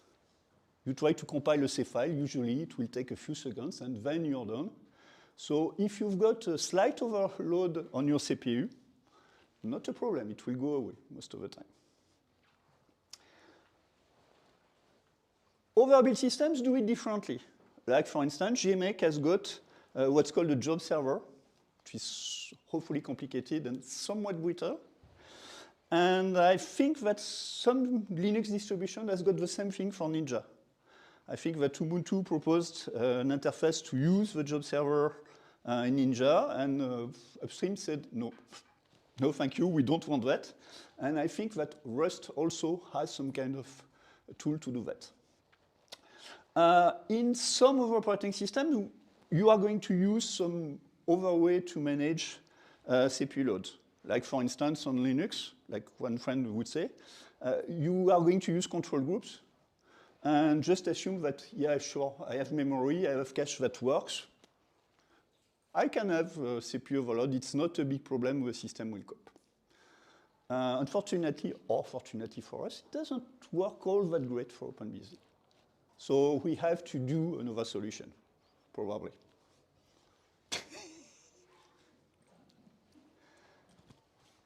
That's you, Henning, right? No, of course not. Yeah.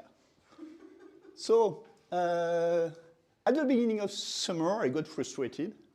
Good ideas often come from frustration, because my builds wouldn't work so well, because by accident, I ended up having Chromium and Chromium Ungoogled, I think, scheduled on the same machine, by chance. But this is a big issue, because you have 2 very large, crappy pieces of software that will take forever to build, and you are running them on the same machine, so you are destroying the cache. And also, each of them is only going to use 4 CPUs. So we can probably do better. Yeah, this is something for French people. Pendant ce temps, à Veracruz, if it reminds you of La Cité de la Peur, it's obvious. I have a Brazilian colleague who works on pervasive computing. What's pervasive computing? It's the idea that instead of having dedicated machines to do computing jobs, we could try to borrow machines from other people, or even use a workstation that mostly used to do something else to also do compiles when it's not in use. And this is what I actually do. I do lots of builds on my workstation when I'm not on the web. And what if I could adjust builds on the fly? Like, instead of using the paradigm that seems to be the norm currently, which is assuming you've got a good scheduler and good performance statistics on your machine, what if I decided that I know what I want to do, and I don't care whether this machine is busy or not, I just want it to be fully available for me, because, for instance, I'm doing a video conference with other people, or I'm taking my lunch break, and I want to give all the CPUs to the machine so that my compile is finished when I come back. So once again, it might work with reasonable programming languages, because each compile task is very short. So I have a proof of concept. It works. It's not integrated in DPB, that's the last part of the talk. But I've been able to do stuff with it already. It's a very simple protocol. On one side, you've got a server. And on the server, you can say, OK, I want to do a build. So you allocate a build from the server, and the server will give you a token. And when you start that build, the make process, for instance, or Ninja, will say, OK, I have a build socket and a build token in my environment. So I'm just connecting to the server. And I pass it back the build token to say, OK, I am running this build. And then that's all for the client. He doesn't have to do anymore. It's very simple, very stupid. Telnet-like, obviously. Just pass the character string back to the server. And in the server, you can decide to say, OK, instead of having, let's say, 4 jobs for that particular build, I want to have 8 jobs, or 10, or 20 at any given point. One question you may ask is, why does it work in that direction? Why do you have the server running and the client connecting to the server with a specific build token? It's because of recursive make, obviously. Like when you are actually running a build, you won't have a single process. If you are running make or gmake or something like that, you will have several processes corresponding to the same build who want to connect to the server and want to have the same parameters for building something. So here's the actual demo. If everything goes according to plan, hopefully. So yeah, I just need 3 windows. One for showing you what's going on. The first times I just grep for make, and of course it's not going to work. I need to grep for my C compiler. Then I'm going to start my server. And because I'm lazy, I'm going to tell it to give me the parameters I need. And I need a third window. OK, probably lost this. No problem, I'll find it back eventually. Oh, no, it's just there. To show you an example build with make. Let's do something that takes a bit of time. Let's make sure we have something to build. And let's, yeah, sorry, I could probably do it with a slightly bigger font. Now, much better. So I'm asking for a build slot. And it gives me everything I need to pass to my environment. So let me copy this. OK. And let's start with, say, 4 jobs. So as you can see here, I indeed have 4 C compilers running at the same time. And if I want to change that, I can say, OK, I want 8 jobs.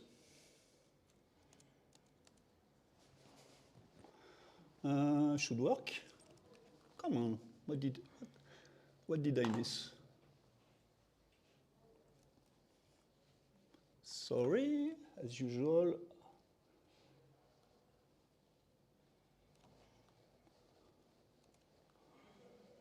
Yeah, if it doesn't work, it's not fun. Maybe I typed the wrong thing. Ah, OK, I lose my builder, sorry. This might be an issue. With cut and paste, I don't know. So, do builder. Shit. There are too many buttons on your mouse.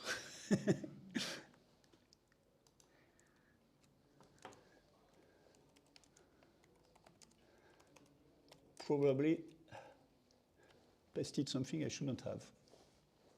So I've got my 4 jobs. Now I say I want 8. And yeah, here you see, I've got 8 jobs. It works. And because it's make and I know the code, I was even able to do this. I can stop it completely. It requires a bit of finesse to do that with most make programs. This is the fine print. So once again, I'm cheating, obviously, because I've been deep inside OpenBSD's makes for a very long time. So it was easier to do it for that specific program. That said, it shouldn't be hard to adapt to other BSD's make. As far as I know, NetBSD and FreeBSD more or less share the same code these days. I've done it for Ninja as well. It doesn't stop, but I can control the number of jobs. And I have some code that should do mostly the right thing for Gmake, except that I haven't had the courage to fully test it, and I always feel like I'm role-playing the adventures of Cthulhu each time I dive into GPL code, so FSF code, sorry, not GPL, and especially GNU-Make. The hard part for Make itself was to make sure that when it was stopped, I could actually stop it. Everything else was very simple.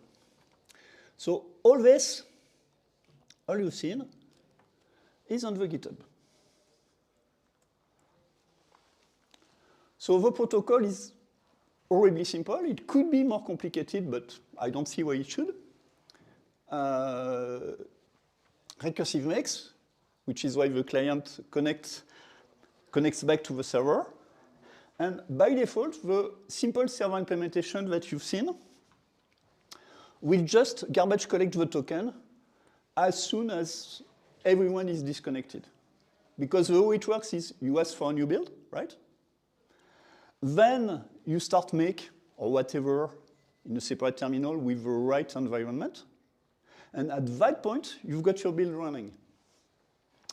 If every client disconnects, it means that either the build has finished successfully or it failed. So in each case, you will need to do a new build. And eventually, you could even have as relevant information from the server, knowing that, OK, this build is finished. I don't know if it failed. I don't know if it succeeded, but it's finished. The idea was to keep it simple and stupid.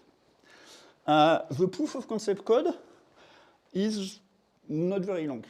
The full server is in C, and it's about 700 lines. And it does a lot of things. Like, for instance, you can not only control it on the command line, but you can also control it from another socket. This part here that you see written out, it does tell you that, OK, I can connect to my socket as a controlling server, as another controlling program to do the exact same thing. And it has a few debugging functionalities, such as knowing at which points, which file descriptor points anywhere. Any questions so far?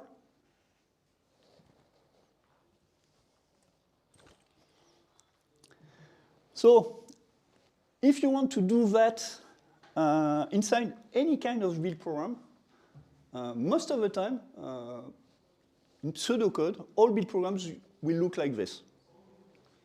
You've got some initialization code, and at some point, you are going to compute how many jobs you have, parallelism options.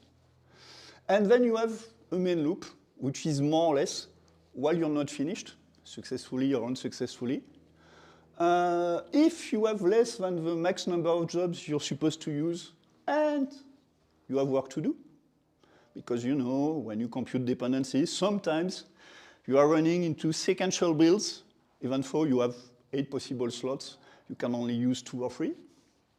So while you can, you start new job, then you wait for a job to finish. It's not Windows, so we don't have to pull or do anything. And then we will compute dependencies, and we go back to the beginning of the loop. Every make programs looks like this, except maybe for GNU-Make, which is a bit more complicated, but it's more or less sequential. Praise God, people haven't moved to threaded code for that.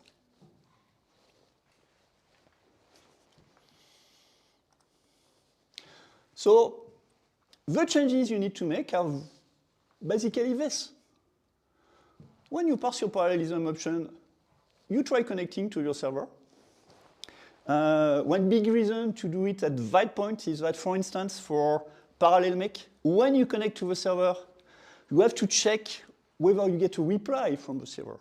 Because, for instance, you started as make minus G4, and you're already part of a recursive build, which has already adjusted to 8 jobs. So your initial value of make jobs might be wrong. Max jobs might be wrong. Then, within the loop, basically, from time to time, you just poll to check whether you should change max jobs. If you are over at any point, it's not really an issue. You will go down, you will have jobs that finish, and you won't start anything new until you're down to the right level. And each time you adjust your number of jobs, if you get more jobs,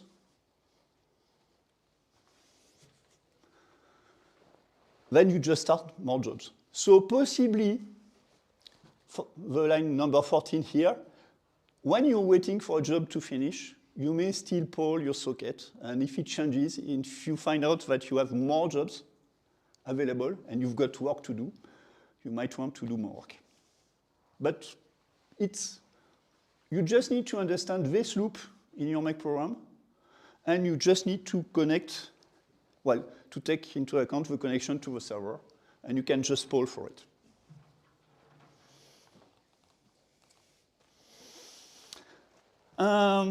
One thing to watch out for, because I've seen it twice already, is that traditional make programs usually have an optimization for make jobs equal 1. I have one in OpenBSD's make, and Gmake has got the same one, more or less. This is important because it's not only a Boolean that says whether we are starting in sequential mode or not, it's also an optimization that triggers as soon as max jobs is equal to 1. This assumption works on traditional makes because max jobs is a constant. As soon as you've started your build, it won't ever change. If you allow an external program to change it, you have to find this optimization and remove it. Doesn't matter, Jen. Usually, the optimization is just maybe 1% at most. And like I said again, switching to no jobs at all is a bit more fun. Because what's going to happen is that you're polling your connection, right? And the server tells you, OK, you have no jobs. So that's very simple. You don't do anything more. You can wait for your jobs to finish. You will catch them up later, probably. And you just poll the server with an infinite timeout, saying, OK, tell me when I can restart. If you do just that, you lose. Because make might fail. Like, for instance, you've got a job that's currently running, and you have to get its status when it's finished, so you still need to whip existing jobs, even if you don't start any new ones. And also, if you're stuck inside a poll with infinite timeout, then you have the issue that you won't catch any signals. In my very first implementation with 0 jobs, I ended up having make completely stuck, waiting for Control-C and not doing anything, completely unresponsive, until I finally told the server, OK, you have some jobs. You can quit. You can die, finally. To give you an idea what this looks like,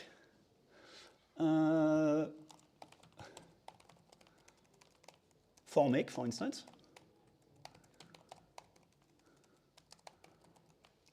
all of the code is in job.c, more or less. And the initializations looks like this. So the idea is to be as transparent as possible. Like, we get 2 environment variables. Are they defined? Are they not null? Can we connect to the server? Then we are using our protocol. If not, it's business as usual. It's just make. The idea is to break as little as possible. And then, Okay, so connection, depending on the type of server, blah, blah, blah. You've got this hook, may adjust jobs goal, that will just try to pull from the socket here, read the line, and possibly adjust the number of jobs. So jobs goals is equal to value, and you've got this function, adjust up, that will just allocate new job structures that are ready to be used by Mac. That's more or less it. The only problematic part is this part here. If we are in jobs equal to 0, then we still need to check for signals and everything to make sure that we are dying properly. I didn't necessarily want to show it to you this way, but I think that a synthetic view of the patch for this might be slightly better. Sorry if you don't read patches. Well, you should learn. So this is, yeah, you can read the red? Yeah. Okay. So this is what I meant. Here I have sequential optimization. That won't work because it normally triggers if jobs is equal to 1, which is no longer a constant for me. So the variable is completely removed, which means that I can't miss any other optimization. I just need to have those few variables to track what I'm doing with my server. A few more adjustments, like die-back signal, which didn't exist, but which is very simple to do. I had to remove some more optimizations because in the mix code, I used to allocate a huge block for every job I have. Now I have to allocate them individually. It's not a big deal. If anything, the code might be clearer, slightly slower, but just 5 mallocs, who cares? Again, one sequential. And as you can see, there are a few locations where we are dealing with the number of jobs. So here, we adjust job goals. When we are liberating a job because we're finished with it, so post-processing at the end of a job, we ask the server if he has new information for us. And here again, so the initialization is slightly more complicated, like I said. And yeah, I think that's about it. The idea is just to sprinkle possible adjustments each time they're needed. Make sure that you don't have any optimization for the case jobs equal 1. And if you want to deal with jobs equal 0, then you might need some more work. To give you an idea, for Ninja, I didn't deal with make jobs equal 0, and it's mostly the same code, just it's C++, so it's within a data structure, but it's more or less the same thing. It's probably even simpler because I only need to write this method, can run more, and the idea here is that I just adjust the parallelism from the config, and that's it. When I try to run a new job, it will either have room for it or not. And the part about gmake, well, kind of work. It's mostly the same code. I still have some trouble managing to wrap my head around FSF coding style conventions, and I just need to test it. As far as integrating this into the OpenBSD framework, it's actually incredibly simple. I was expecting to have to do way more changes, but we have a fairly reasonable infrastructure, so it's just a question of passing 2 extra environment variables in the right location.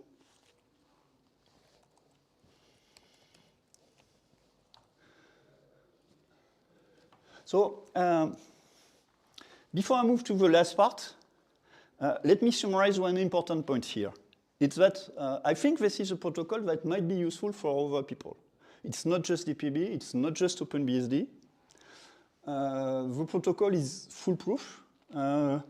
It's easy to write for about any build systems that does lots of jobs. It works for Make, it works for Ninja, it should work for JMake. There's no reason the patch couldn't be adapted for NetBSD or whatever. And if you are ever running something on your workstation where you want to say, okay, at some point I want to have NCPU building and the rest of the CPU doing something else, it's easy. And I think that for some workloads, it's much better than to actually do that using automated methods, right? Like for instance, you go for lunch, your machine won't know. It will maybe take 15 minutes to realize it. But if you tell it, okay, I'm going for lunch, you can use all the CPUs manually, could be nice, right? So for the integration for DPB, like I said, I just need to pass build token and build socket. Only set them for parallel. We don't want to pose any further programs. As far as the token goes, it's Perl, so we can use objects for hash values, and I can simply use the package path that I'm currently building as the token for the build. For the server, I already have all the boilerplate for server to take external commands, so I just need to duplicate that as an internet server for the build system. Very simple. Possibly run them only on make build proper. But I realized that it's not really an issue because in the external build server, I allocate tokens and then they get freed automatically when the build is finished. But here I have full control. I have a job that runs. So as long as that job is running, I can keep the build tokens around and I can keep the file descriptors around. And as soon as the build is over, I can garbage collect all that and move to the next part. So this is just a question of writing 100 lines of code and checking it and fixing the bugs.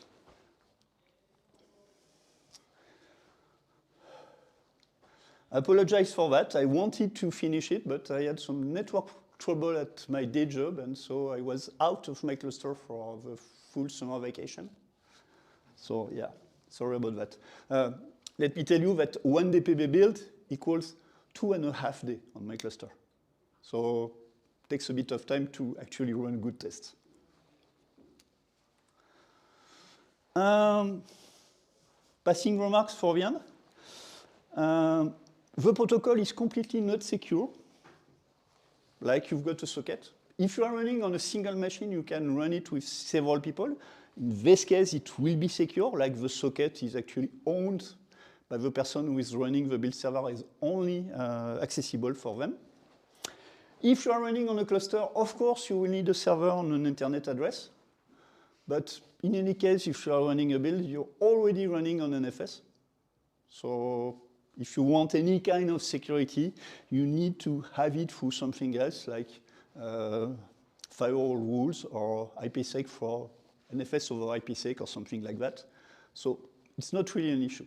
I consider that it's not a part of the protocol. One last thing that we could do is add a bit more to the protocol. Like if you use Ninja, you know that it knows where it is in the build. It's going to show you stuff like I'm at 200 jobs out of 500.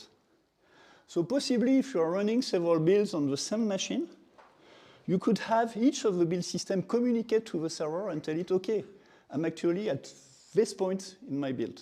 And you can estimate when each build is going to finish. And say if you have 32 CPUs working on several different jobs and you want them to finish all at the same time, you could possibly imagine that you are going to adjust dynamically the number of jobs on each build so that everything finishes more or less simultaneously. Like you're in a hurry, you want to rebuild several independent components and you need them all more or less at the same time to continue. instead of estimating, okay, this is going to take half an hour, this one is going to take 10 minutes and whatever, you just use the same protocol and tell your build server, okay, I don't care, give me separate jobs for each and adjust them so that everything finishes at the same time. Of course, if you manage to put everything inside the same build, like a single Ninja file, that would be awesome. But yeah, who has the time to spend all his hair on infrastructure like that? Like trying to integrate several separate projects that follow different conventions inside the same build structure. So this could be used for this as well. And I think I'm done. Any questions?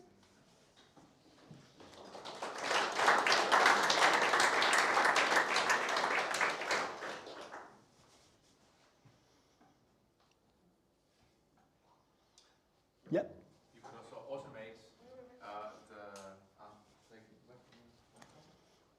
Otherwise, I can repeat the question, but yeah. Could you propose? I don't know what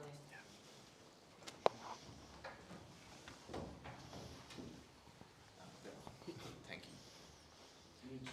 you. Could you also automate the number of build jobs by having a very simple detection that you're going to lunch, for example, looking at the process running as user SP, and when there's no activity, then you bump up the build or something like that?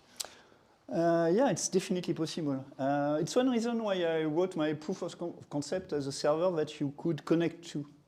Like, for instance, you could imagine just having a script that connects to the server, says, okay, launch everything at max, and then start Xlock, for instance, or stuff like that. So sure, but the idea is that you have the simplest protocol possible so that you can implement it, you can use it, you can grab the code on GitHub, right? And play with it, give me bugs, please. There are probably some. I even tried to make the proof of concept server compile on Linux. So it should be pretty much portable, usually. But yeah, after that, the idea is to first keep it as simple as possible, see what we can do with it, and then possibly extend it. One big problem if you extend it is that right now, it's very optimistic. It supposes that all the PCs are not going to fail at any point. Because if you try to read from a socket and there's actually nothing there, yeah, it might be an issue. If you get half a block, it might be an issue, etc., etc. So more or less, the idea is that in the client, all you need to do is you send the data. You hope that it arrives. You don't care, it's small enough that it's going to be in a buffer somewhere anyway. And then you just need to poll to see if you've got an answer from the server. So as soon as you try to do something a bit more complicated, you might have some more code and you might have to deal with more errors. But yeah, sure. You could look at processes. You could, in my opinion, when you leave your desk, usually something will happen related to security, like autolock or Xlock or whatever. And I think that this is the part that you need to plug into the server. Nice. There was another question at some point somewhere. Don't be shy. I'm pretty sure I saw another finger. Don't be shy. I won't bite. I'm not Theo. I'm not sure about that. But I'm not Theo, I will bite you. No? Yeah, feel free to come and see me afterwards or to look at the GitHub code. Like I said, beaucoup.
Great.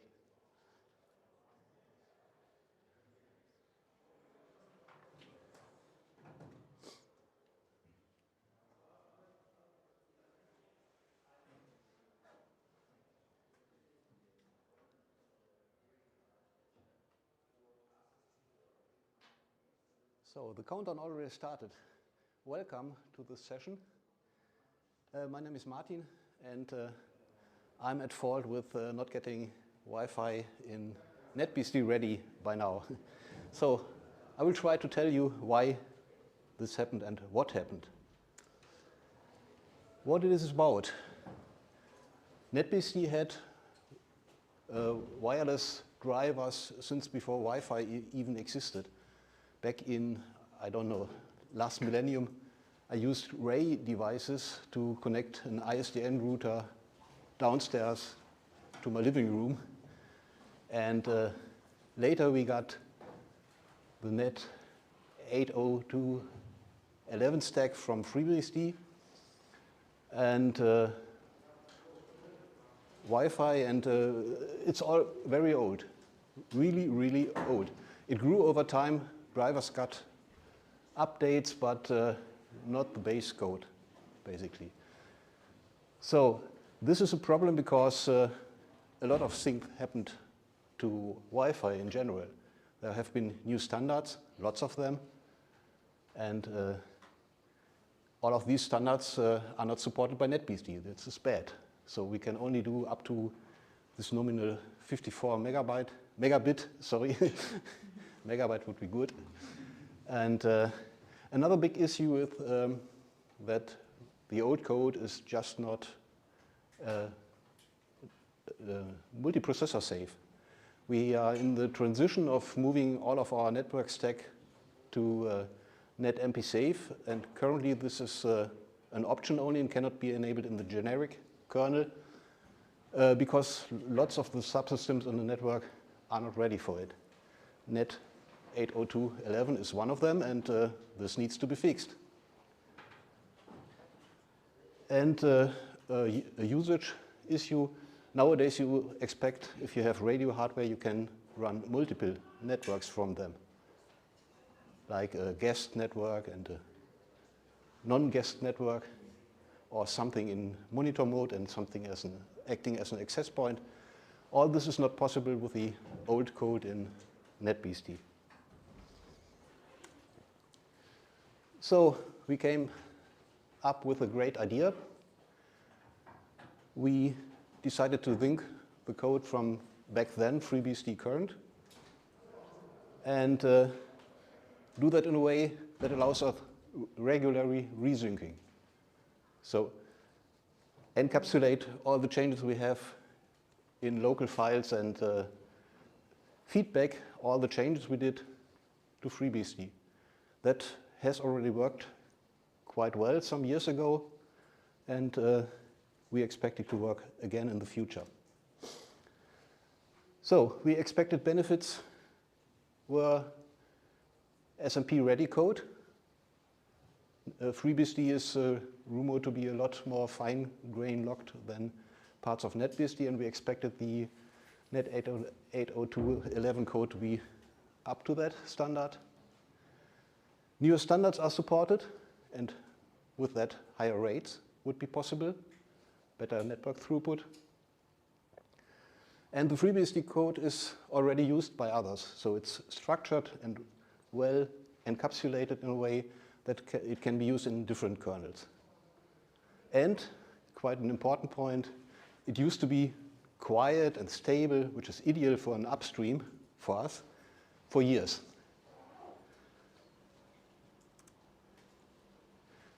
Of course, it came not for free. We expected some work to be done. And the main doubts that we had were around USB drivers. Because the FreeBSD USB stack is a completely different one nowadays. They started with the one from NetBSD, but replaced it several years back. And many of the NetBSD USB drivers have aged, ripened. I don't know what a real good. We'll get back to that. Okay, and some of the hardware that we have drivers for is mostly unobtainable. We'll get to that again in a minute. Okay, so we tried to keep the USB stuff untouched as possible and the old drivers untouched as possible. But we seriously discussed throwing them all out and starting from scratch, taking, for example, the FreeBSD drivers and port them anew. But back then, this sounded like a regression in current, and we didn't want to allow that. So we did not do it. Okay, when I put the slides together, I was shocked. It was not the 5 years I thought it was, but even more. Phil Nelson did the first run in the summer of 2018. He was supposed to do that again in 2019, but that did not work out. So I came in and joined in 2020. And then we had James Browning, who was back then a student of Phil, do something a bit. And recently he joined as a NetBSD developer and is going to help with the project more. Ned Sloss did a lot of work on it in spare time, and Vias Makavana, a GSOC student of me, worked on it in 2022 during the summer. Sounds like a lot of people, but actually it's few and spotty attentions to the project. Okay, when I came in, I had a nervous breakdown with CVS merge after a while, and we just got the new Mercurial infrastructure back then. And Jörg explained to me how it should be done with Evolve and things in Mercurial. And I said, let's try that. So we moved it from the CVS branch into a Mercurial topic. And topic is like a lightweight branch that is going away after it has been merged into current. And this sounds ideal. It worked. But it imposed a learning curve on me. I think I caused several nervous breakdowns by Jörg, or for Jörg. And I'm not sure it overall helped speed up the Wi-Fi project. But you never know up front. Okay, so Phil had made things so far that the kernel was linking. Now we wanted to boot and test it, so userland needed to catch up. I did the relevant changes, and that was mostly ifconfig and VPA's supplicant. And we got a few drivers converted, and I was a good boy and documented it on the wiki. As you can see here, there are only few yes, which means tested and works. It's not totally up to date. I think URL, for example, is basically done, but it does not fully work, so it's not marked as done here yet. You see here 26 drivers. That's what the old code supported, and the target was to get them all working with the new stuff. Okay. To get there, we had a few obstacles to solve. We found differences that at least I hadn't fully expected. And some details in the new code that I had not looked deep enough into before working on it. One of them is the IC lock, which is like a giant or a kernel lock in NetBSD, but just for one radio hardware. It's exists for each hardware, and it's locking recursively, which is something I really, really hate. Yes. Anyone done Windows threads? Okay. There is no equivalent simple locking primitive in NetBSD, so I dared to make it non-recursive and said, let's fix the locking bugs that show up. Might have been one of the big mistakes. Then there is memory allocation. In FreeBSD, the malloc, kernel malloc, is still used for the network net 8.02.11 stack. And NetBSD doesn't do that anymore where possible. We have moved on to the Solaris, KMEM, and pool-style allocations. I changed a lot of the imported code to deal with that, encapsulate it in a small shim so that we could feedback the changes and allow both styles via ifdef. And I didn't drive that road to the end for time reasons. Overall, it's just a cosmetic thing in the end. So it's not really important. The pool stuff inside there is important because we have lots of allocations that might happen in interrupt context, and those need to be from special pools, or we run into issues. So then we, of course, compiled it with SMP, with net SMP save, and enabled all assertions we have for that. And we have a lot of assertions for that. Taylor added more every day, I think. And it's good that we have them because it caught lots of locking bugs. A few of them trivial to solve, and some of the fixes have been fed upstream already. And so we are working through that.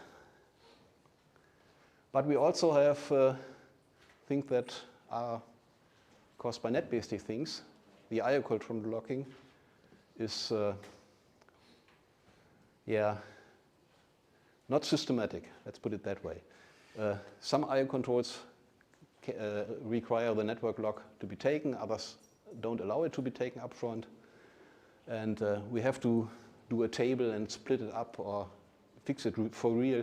I think it's an artifact of the transition state we are in between the net MP save and the old style rules, but I'm not totally sure on that. Then BPF handling is slightly different, but only minor changes were necessary. But link state changes, and we have that a lot when a VLAN connects to an access point. Those are totally strange and different and require different locking than the FreeBSD code expected. And we have a personal highlight of mine. In NetBSD, the struct IFNet, which describes a network interface, does not require the interface to be an Ethernet interface. I think FreeBSD united that back when they deleted the ISO network code. But it's not Wi-Fi specific. It's overall in the NetBSD kernel. We have the struct EtherCom, which starts with the struct EFNet. And a lot of code that touches EtherCom expect this cast equivalence. So you can take an interface pointer and cast it into struct EtherCom. That would be easily solvable with some accessor macros or something. But in struct EtherCom, there are a few fields that are locked separately, and this locking needs to be reworked to fully solve that. Why is that important? We have Wi-Fi interfaces. They are not Ethernet interfaces, but they do multicast just like Ethernet interfaces, and our multicast code expects struct EtherCom. We could have duplicated the multicast code, but there was a lot of work, and it's better to solve this issue correctly. So we gave the virtual access point structure in the new code struct EtherCom for now, where the Ethernet fields are unused. Okay, and then there are changes, differences in the debug output logging functions. The kernel printf in FreeBSD, for example, can print MAC addresses. We can't do that in NetBSD. We have to use either smprint or something, smprint ether. I don't know. We have a special function to convert it to a string and call that upfront and then call the log.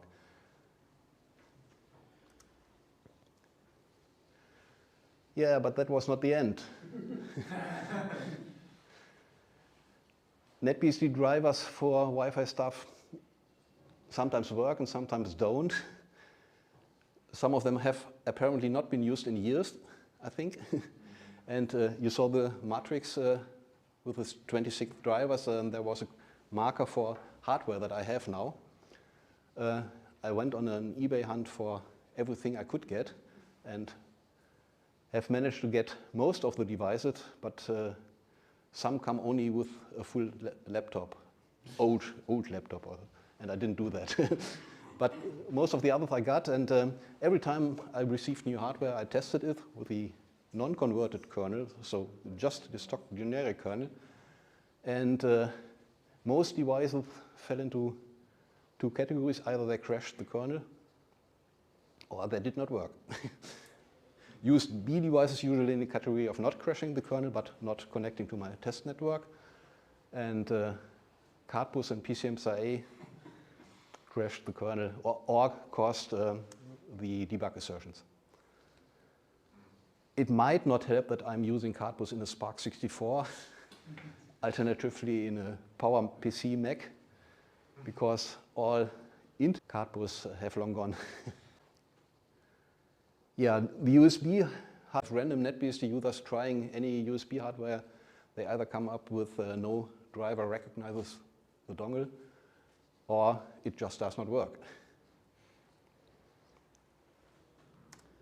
So our own drivers needed work, and we did not expect it that way. But we managed to get through that. This is a sample output from a new kernel with a converted network stack. And as you can see, ifconfig does not list Wi-Fi interfaces. You only see enet 0, that's my Ethernet. But you can show which Wi-Fi devices exist by using this control. And in this case, there was only one here. So let's make that into a real network device. This is done by ifconfig, create VLAN def, and then I tell it to use URTBN 0, and it shows up. Okay, have to mark it up, and then DHCP kicks in, and VPS supplicant authorizes us, and we are in the network. Okay, mostly done. Since I did not manage to get all the devices, I thought it would be good to call for human helpers and documented in the wiki how a driver needs to be converted. This is more lengthy, it's just the first page here. And also created technical helpers. We have USBnet library. This is a bit similar to what FreeBSD calls iflib, but it's specific for USB devices, USB Ethernet devices. USBnet could not be used for the Wi-Fi devices because it connects the device to the Ethernet stack and not the 802.11 stack. So we created a special version called USB Wi-Fi. And with that, new drivers for Wi-Fi, for USB Wi-Fi devices can be written easily because all the boilerplate code that usually gets copied into the drivers has been moved into the library. This also either the conversion of the existing USB drivers, but note that this is a move away from the original paradigm where I said we won't touch the original drivers or touch them only as few as possible.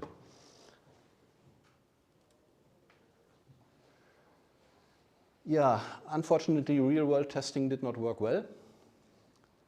Associating with an access point and pinging the access point worked, but as soon as IPv6 V6 traffic arrived, the kernel crashed with an assertion or something, and we found all these locking differences that I talked about. Or the kernel locked up, and this was a really hard one. Taylor, thanks for helping with that. It took literally years. And in the end, we found out that we had to move a lot of the event handling into task context via work queue. Because what happened was that the big IC lock was sold during USB calls that did sleep. And then things happened in random order and we got various deadlocks.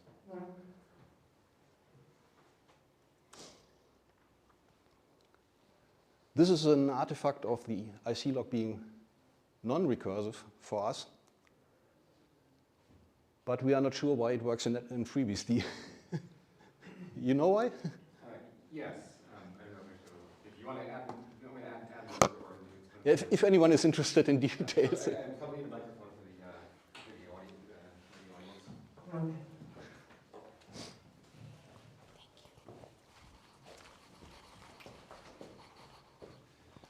So the reason it works in FreeBSD is that just like the kernel lock in NetBSD, the giant lock, it is released across sleeping. Auto-release, okay, yeah. And as a result, if any subroutine call that you make while you hold the lock sleeps for any reason, then any invariance that you assumed beforehand may be violated afterward. So it's rather tricky to actually engineer things that do any sleeps with the kernel lock or with the IC lock in FreeBSD. In contrast, the way that we implemented the IC lock in NetBSD is with a standard mutex that does not go away when you sleep unless you sleep on a condition variable that also unlocks that mutex. Yeah, I would not call working by luck or something. I mean, yes, so the result is that in FreeBSD, there may be code paths, I don't know, same with the kernel lock, generally with the giant lock, where you assume some invariance and then call malloc, and then all those invariants are gone and not reliable anymore. And so it's rather difficult to engineer code reliably that uses this style of locking. Maybe it's fine in FreeBSD, but the two locking models are not quite the same, and so that caused an impedance mismatch in the. We love keeping our invariants intact. Okay, so we added more locks around it and moved things to work queue, and this mostly works now. And but it would be good to do another cleanup pass and review this before we call it done. Okay, meanwhile, at FreeBSD something happened, and Björn is going to talk about it in the next session in Dear 1. You have to all go there after this talk. There are two main things. One is that they now start doing locking more fine-grained, moving locking into drivers, just like we did. And this is good, matches our code then. And the other thing is the Linux stuff. After chasing Linux and doing something like monkey coding a driver based on something Intel did for Linux, which is huge, FreeBSD gave up and instead now uses the Linux driver code as much as possible with a Linux KPI shim. This is very similar to what Taylor does with the DRM code. We have something very similar. And so we decided to follow. This is an extension to the original scope of the project. Phil did a full dunk back 3 years now, I think, or 2. And got this Linux KPI stuff mostly working, and IWL Wi-Fi mostly working. And I think he wanted to finish this summer, but life happened. Okay. So we have few open issues. Don't do that. It scares me.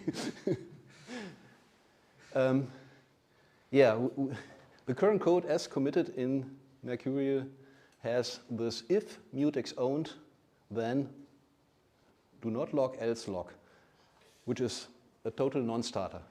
The man page explicitly says you can't do this. And you can't do this for good reasons.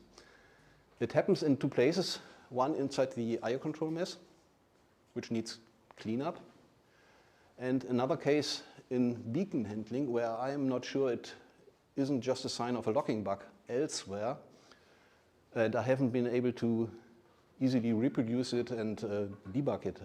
You need a stack trace and a bit of traces before it happens to see if the logging somewhere is broken. I think that will be the case for that. I control we have to clean up, and I have to finish analyzing that. Those are the next tasks, and then we are in a state where the converted drivers actually should work. But a bit more to do. IRL Wi-Fi and the Linux KPI, I think, need a bit more work. The Linux KPI thing needs to be coordinated with the ongoing DRM KMS updates. And then, of course, the old drivers that are not yet converted need to be converted. But on the other side, we have, I wrote a few, but actually I couldn't only find one. We have a MediaTek driver converted from OpenBSD, but into the new FreeBSD stack. And my GSOC student did that. It is pending review and then needs testing, merging. I have hardware, so I can test. So, what is the plan? We are close, nearly there. Once we are done with the old drivers, or we decide to leave a few of them out because they probably don't work or the hardware for them is absolutely not available, merge the current branch into current. If there are any non-converted drivers, we just comment them out and disable them in the kernel configs. And when someone shows up who has the hardware, we can then convert and test.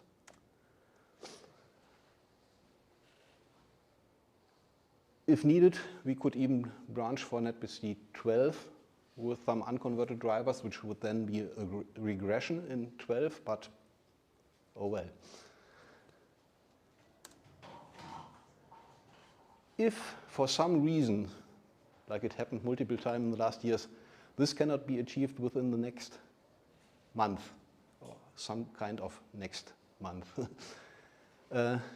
or if the DRM KMS import happens faster than expected, and so that we would have good reason to push NetBSD 12 out of the door, then we could move this merge into current post the NetBSD 12 branch.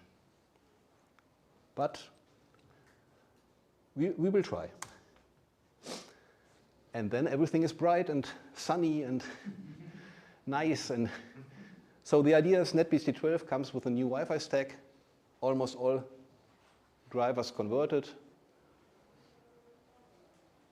We start adding new drivers. We start porting all of the other FreeBSD drivers that we don't have yet, especially the ones based on the Linux KPI. There's some Atera stuff beside the IRL Wi-Fi that is especially interesting. And of course, as good citizens, we will do a cleanup pass and feedback all the changes that we locally did to FreeBSD.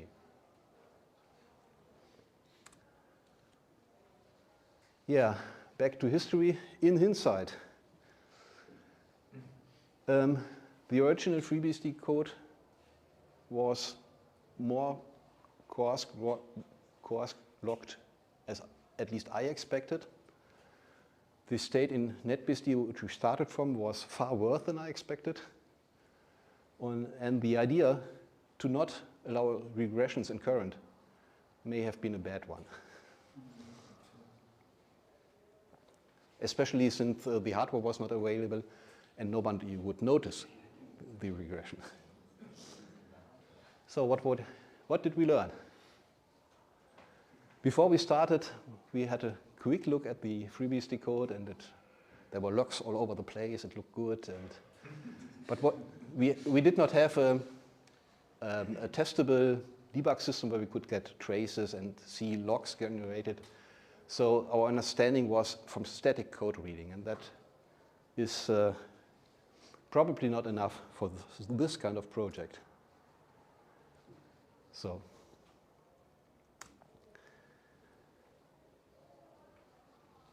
Yeah, and we also did not have a full plan how things would look after we are done. We saw how it was in FreeBSD, but there are minor differences. For example, the ifconfig is totally different. And this control code is different, and this all needed additional time. And, as I mentioned, making the IC log non-recursive might have been a bad idea, but I would do it again. Just out of principle. No recursive locking.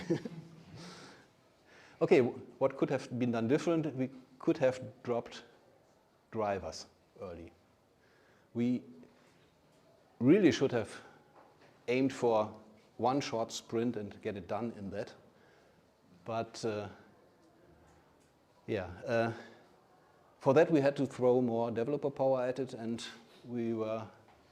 it was not easy to find takers. We should not have mixed it with SCM experiments, but in the end it was not that bad.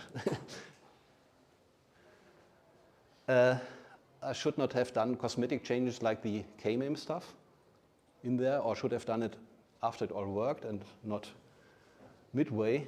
But at that time, it wasn't clear to me that it would be a complicated transition and that we could have well lived with the malloc, the kernel malloc version.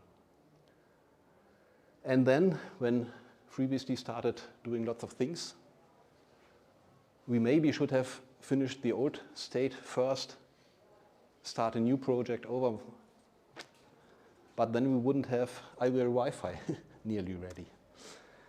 Okay, that's it. Thank you for listening. Any questions?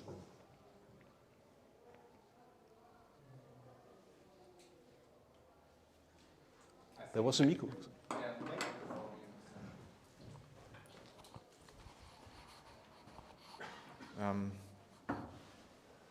I think I missed the first slide, but I think you buried the lead that all of what you're describing is not going to be in the upcoming NetBSD 11 release.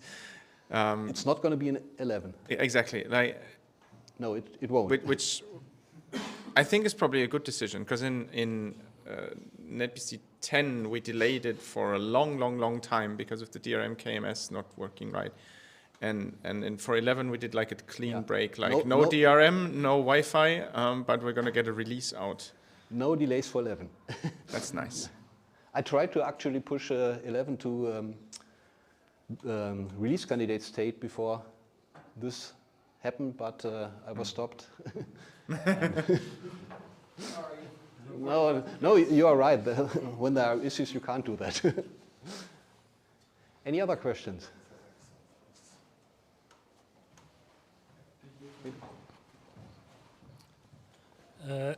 Could you maybe talk little bit about what can the rest of us developers do to get this stuff into current in a state that you would consider acceptable? I should have put the links more prominently in the slide. The wiki pages document how you check out the HG topic, how you get your kernel to build, and how to convert drivers. So if you feel up like touching the driver code, you can follow this YK stuff, and if there are any other questions, ask me. So it's possible. Like Ned jumped in and did just start some work, and it came out good. So it's possible. I think it's relatively well documented, and yes, everything helps.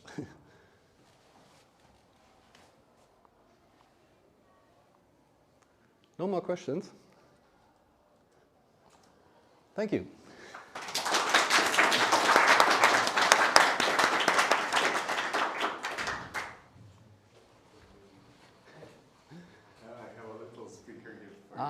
Okay. Thank you. I'm sorry I missed the talk. Never mind.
Test, can you hear me?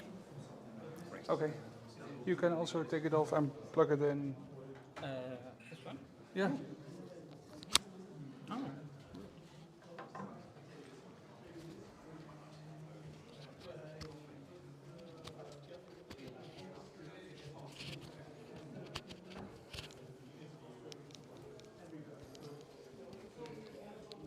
Okay, this is turned on. Can you hear me now? Is it fine? Okay, I'll just put it here.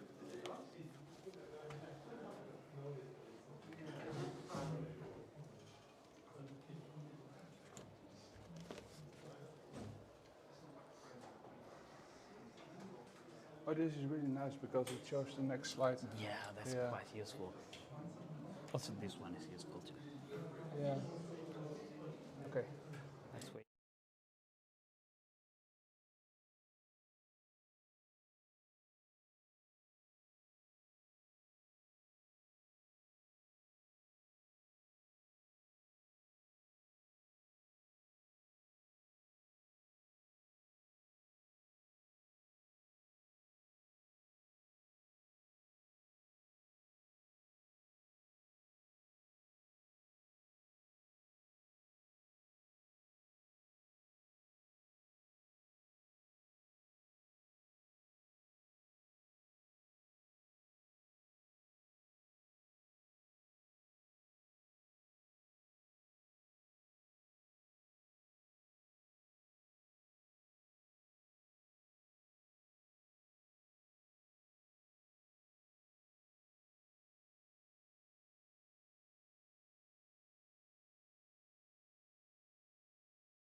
Ja.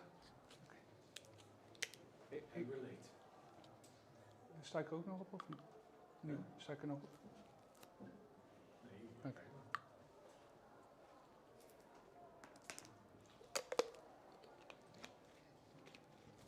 Let's go. Okay. Welcome to our talk. We are going to Stefano and I are giving a talk about liberating the social web using BSD. I am Harplead, I am Cyberfuck and the admin of exquisite.social and .tube. I am Stefano and the founder and barista of the BSD Cafe. So, and Illumos Cafe, sorry, new addiction. So this is a combined talk. It is 2 slots and we will do the introduction together and then I will start with my part and Stefano will share his part and then we will come to a conclusion.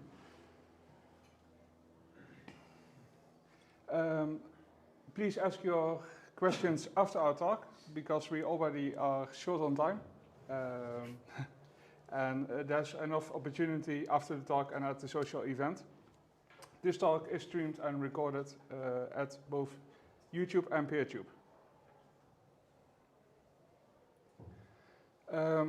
Part of our talk is about the Fediverse, and we would like to give an introduction to what the Fediverse is, but somebody made a video that explains it really, really well, and we got her permission to show the video.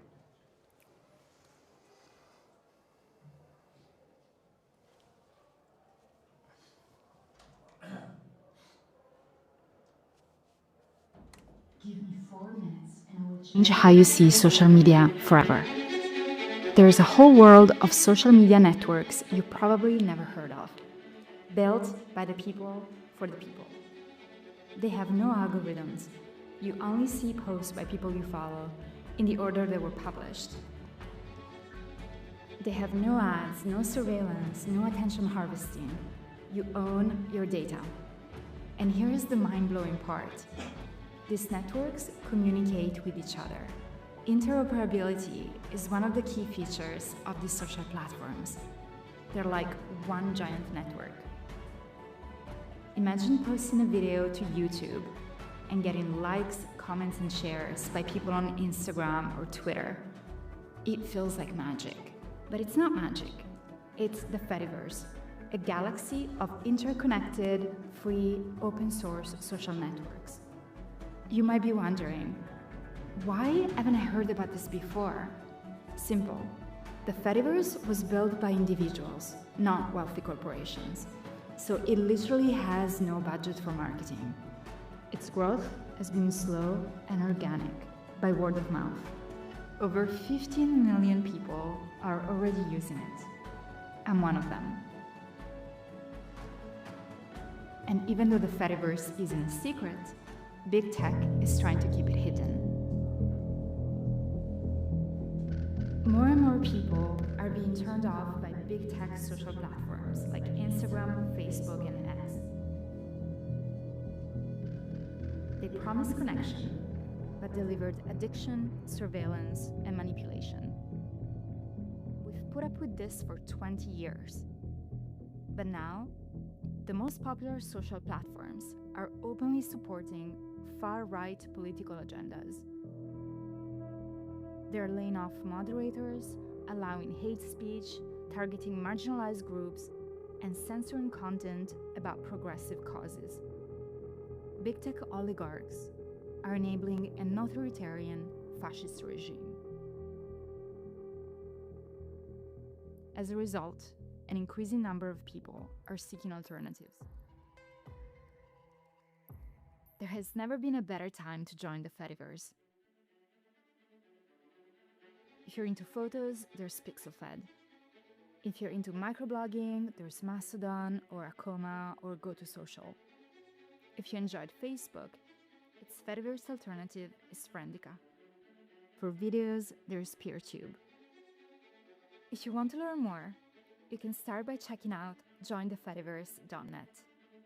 It explains what the Fediverse is in simple terms and helps you explore the features of each software. Remember, you sign up for one, you're connected to all. The future of social media is already here. Come join us.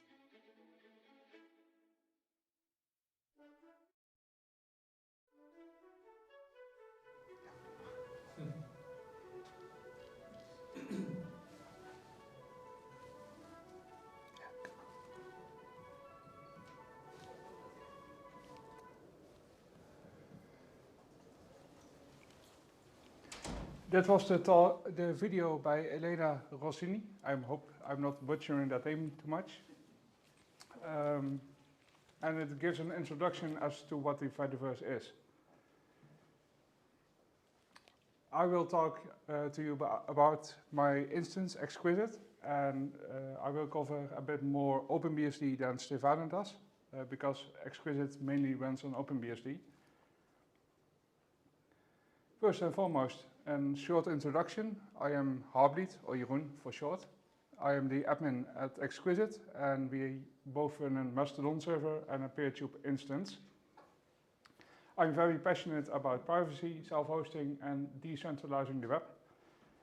And I'm not a fan of big tech, gazillionaire, space dildo launching bastards.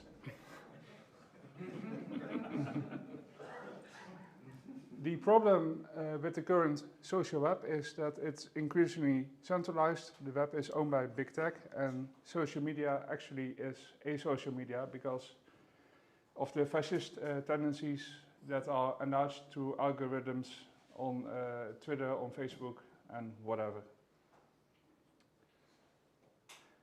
A possible solution might be a decentralized network that's owned by individuals and foundations rather than large corporations, and that's not powered by opaque algorithms.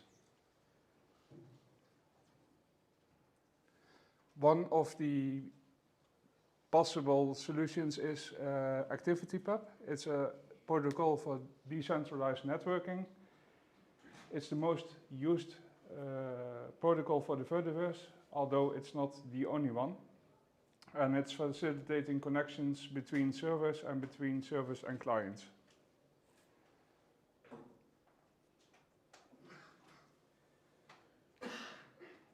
A challenge with ActivityPub and with the Fediverse at large is growth. There isn't a limit as to how big an instance can grow.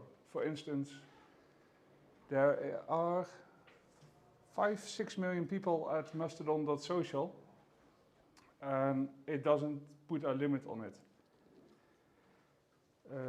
Big Tech is able to federate and join ActivityPub as well, as we've seen with threads by Meta already. The moderation is in the hands of the admins and the moderators, such as Stefano and such as myself, as with the backups and the resiliency. So if I were to delete my instance or my server tomorrow, everybody would not be able to access the data and the profiles and the timeline again. So as how to overcome these challenges? Self-hosting. You can start your own Fediverse instance, whether that's PeerTube, whether that's Mastodon, PixelVat, or whatever.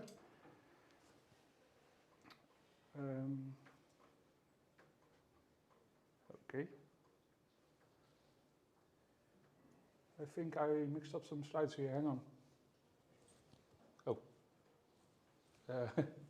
Invert the screens. Yeah, how do I turn them back? Nice question. I think this way. No. I think I switched those two slides. But we have the screens. Yeah. Okay. I think. Apologies.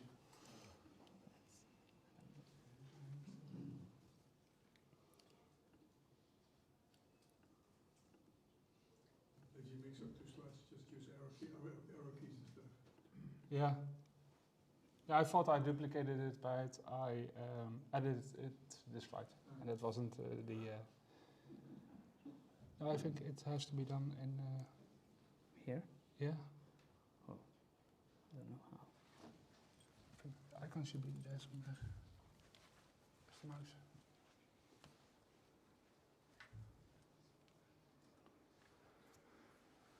Okay. I have an idea. If we, no.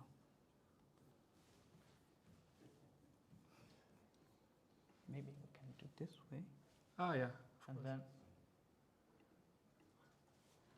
Oh, no. We can read it anyways. I don't know. I think it inverted the screens. Yeah, but it was a toggle in Keynote. Yeah, that might make sense. Okay. Let's just mirror the screen, maybe. Yeah. Let's do just this way. No. Nope. Let's just mirror this. If you exit, quit the application. Do you think it will solve the problem? I hope it does. Let's try it. Okay. Let's reopen it. And no. Okay. It's not. Guys, just leave it as we. Yeah. We can read it. Yeah. Yes.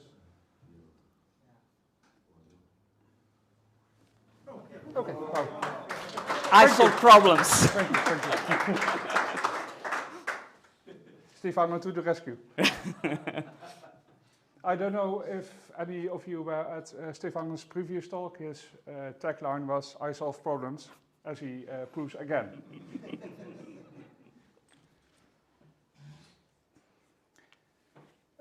So about self-hosting.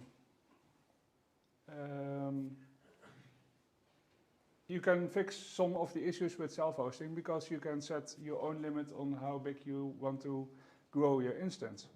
You can block big tech by not allowing them to federate with you. and you can apply your own moderation policy. As for the backup and resiliency, it's all in your hands rather than the hands of an operator or admin. So I will share how we do it at exquisite.social and .tube. And it's a bit overkill. And I will show you a lighter way after this part. We have 2 data centers. The main one is in Amsterdam, and we have a backup running 80 kilometers away in southern Netherlands. That's 17 meters above sea level. Although we are at the big tower at the 6th floor, it's below sea level, so perhaps someday we might need to buy a boat and go to the data center that way. Stefano to the rescue. The pumps, water pumps.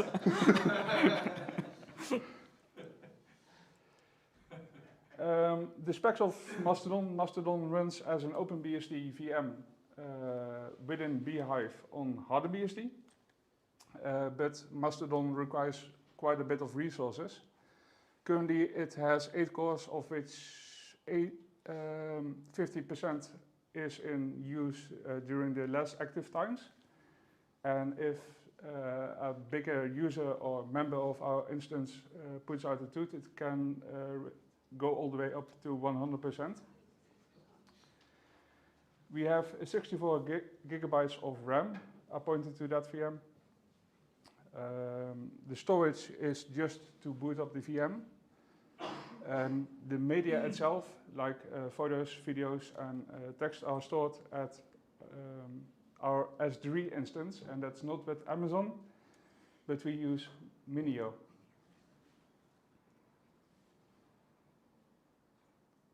PeerTube does run bare metal. It has quite a bit more specs.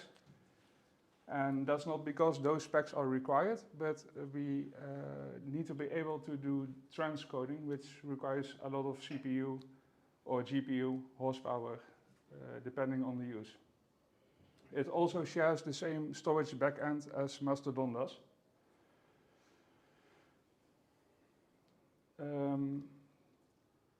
But that's not required.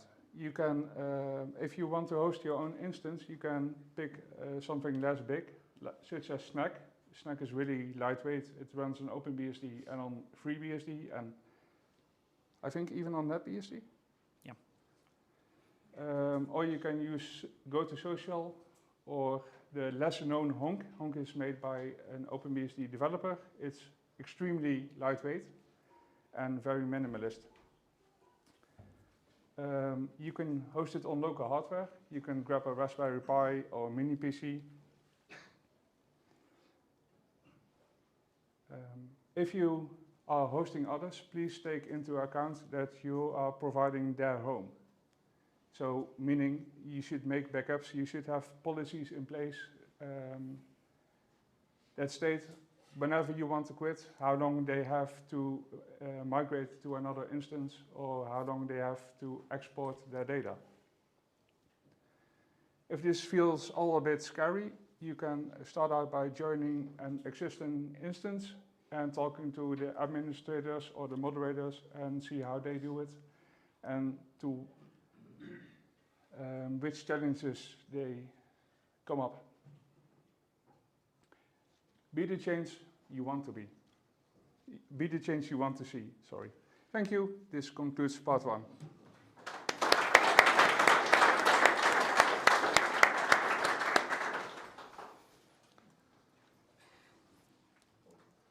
Just give me a second to prepare my slides. Okay. Let's try it again. Almost. Yeah. Okay. Okay. I'm still mirroring, so yeah, that's fine. Just let me try to do one thing. Not more mirroring. No, I think it's in Keynote itself. Oops. Okay. I think so, but maybe a different present. No. Okay. Let's continue with mirroring.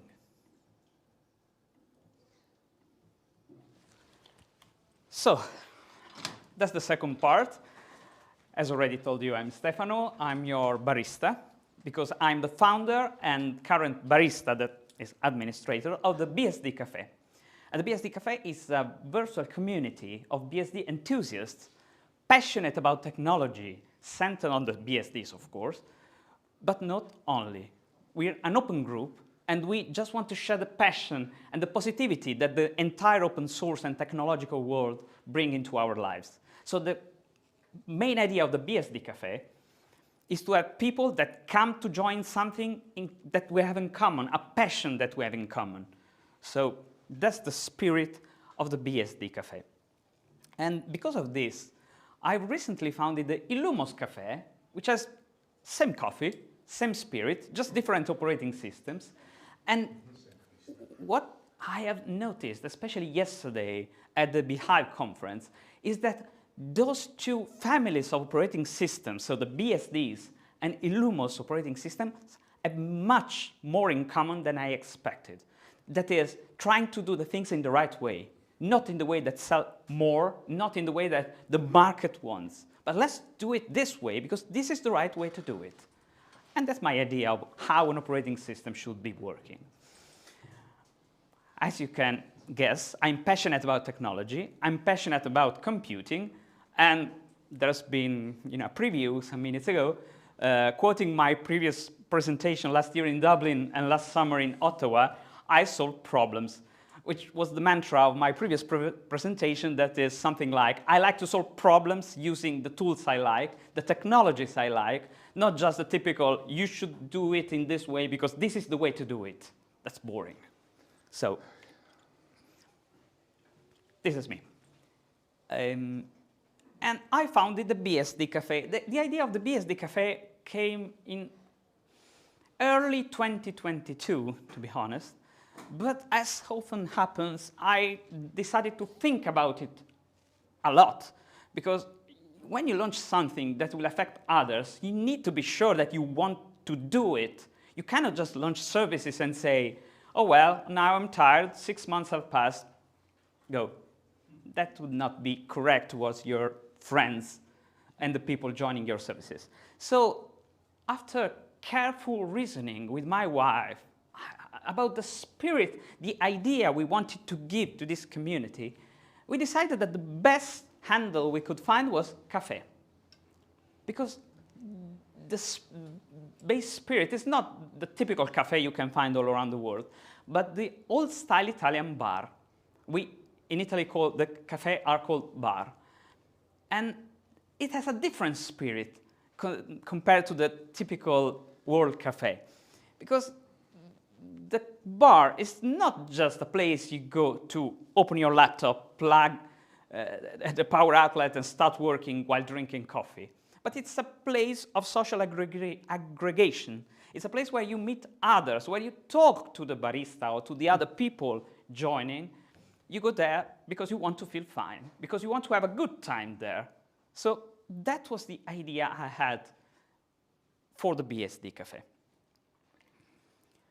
The barista is not a server. It's not just a person staying there waiting for people to ask for coffees and just here you are. But it's the core, the point of reference of the entire bar, but of the entire community around that bar, which may be a town, or a city, or a specific thematic bar, like it's full of bar sport in Italy, where people go to watch the matches or just talk about sport or just shout one another about football teams. It's fine. Sometimes the barista is the friend of the community, the one serving coffees the way that people want those coffees. I know that that person wants the coffee not too long, not too short, not too hot, not too cold. Italians will understand it. And the barista knows it. So when that person enters the bar, the barista will start preparing because they already know what that person wants. But it's also the person in charge of giving directions to people passing by. I need to go to that place. Yes, that's the direction. And sometimes an advisor. And in Italy, they used to say that the best advisors of the community were the priest and the bartender, the barista. But hints given by the barista were much more entertaining than the ones from the priest. So the point is that people should get into a bar to relax, to have a good time. And that's the spirit of the BSD Cafe. And the barista is not a prominent figure. You won't often notice the barista, because the barista will just take care that everything is fine. Tables are clean, coffees are ready, people will enjoy the time they're spending there. And the barista will give you the right table or suggest you the right table. You want to spend some time on your own. That's the quiet table in the corner. You can stay there as long as you want. Or you want to have, talk with people about sports. Yeah, that's the room you should be visiting because it's full of noise. So at BSD Cafe, we have tables. We have a lot of tables because we have one table for everyone. If you want a noisy table, we have that. If you want a peaceful table, we have that. So we can say we can assume approximately infinite tables.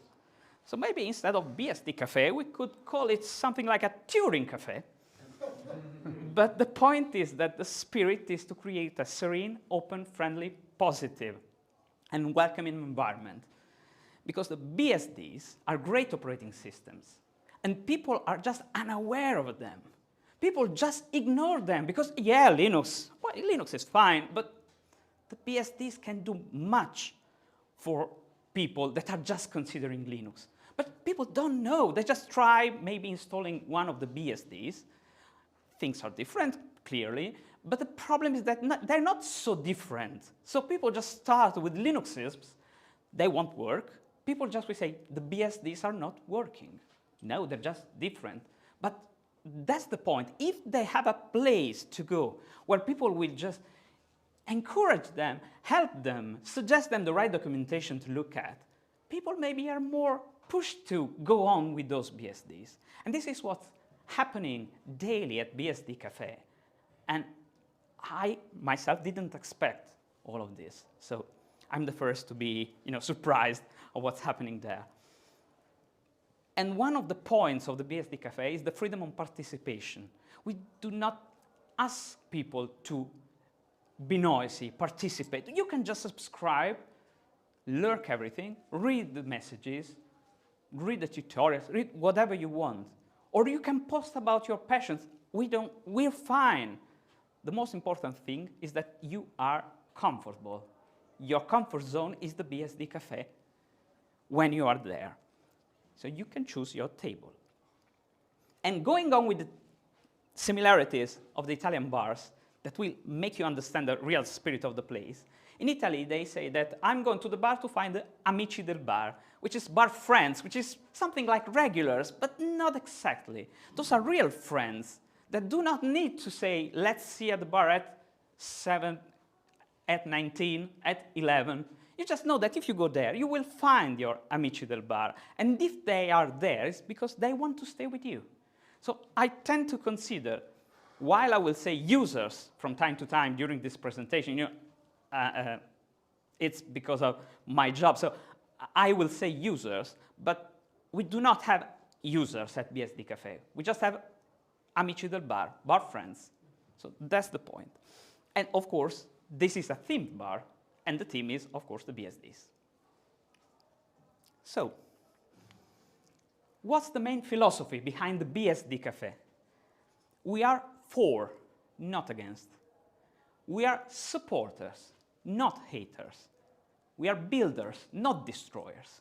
We are here because we love the BSDs, not because we hate something else. We are here because we want to create something with the BSDs, for the BSDs, thanks to the BSDs. Not because we hate something else. Maybe we can hate something else, but that's not the point. We're not a BSD Cafe to shout against other solutions. But this doesn't mean that you cannot have critical positions. I, myself, sometimes complain about things that are not working with other solutions. I criticize other closed solutions or other social networks or other stuff that I personally don't like. But the main purpose of the BSD Cafe is not to start shouting against the world, but to create, to bring more people to the BSDs, to make sure that all the BSD people will find a nice place that will make them able to increase their BSD commitment. And we welcome anyone. We have Linux devs, we have Linux distribution maintainers at BSD Cafe. And this is a feature, not a bug, because this means that the spirit of the BSD Cafe is totally received also by people not working with the BSDs. And this will, my experience in the last 2 years, has taught me that this will bring more people to the BSDs than just going and say the BSD is great because blah, blah, blah. People will appreciate that atmosphere. And this kind of approach I try to set up since the beginning of the BSD Cafe has been appreciated by a lot of people. We had many people coming from other groups, Mastodon instances or other services in general, that came to the BSD Cafe because of the environment, of the positive attitude we have. There's a person that was quite aggressive on the Fediverse. This person sent me a message, said, you know, I can be a bit, am I welcome at the BSD Cafe? I told, you are, but be prepared that first time you will attack someone, I will call after you. I will come to you. And this person stopped to be so aggressive and told me the positive atmosphere I found here was great for my mental health. And this is a person that abandoned the BSDs years ago and is now back to the BSDs because of this atmosphere that that person found at BSD Cafe. So the spirit is this. We want to create a place that is different from the toxicity that we can find elsewhere. We live in difficult times, actually, and the world is, not the most tranquil place at the moment. So when at BSD Cafe, at least, we can concentrate on what we love, on what makes us happier, what relaxes us. Of course, not every person shares this attitude, so some come to the BSD Cafe and start creating problems, attacking people.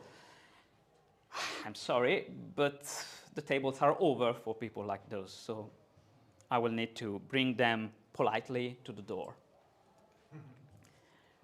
Because of this, the BSD Cafe is not a political group.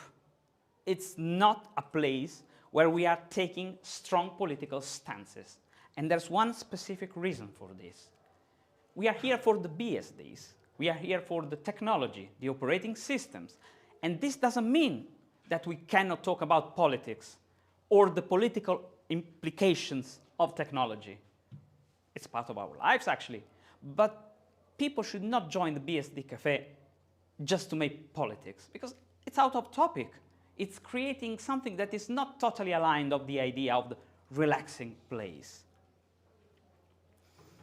The traditional commercial social networks, at a certain point, found out that making people shout one against another create commitment. People will connect back to see if there's a reply from that stupid person I have been shouting against.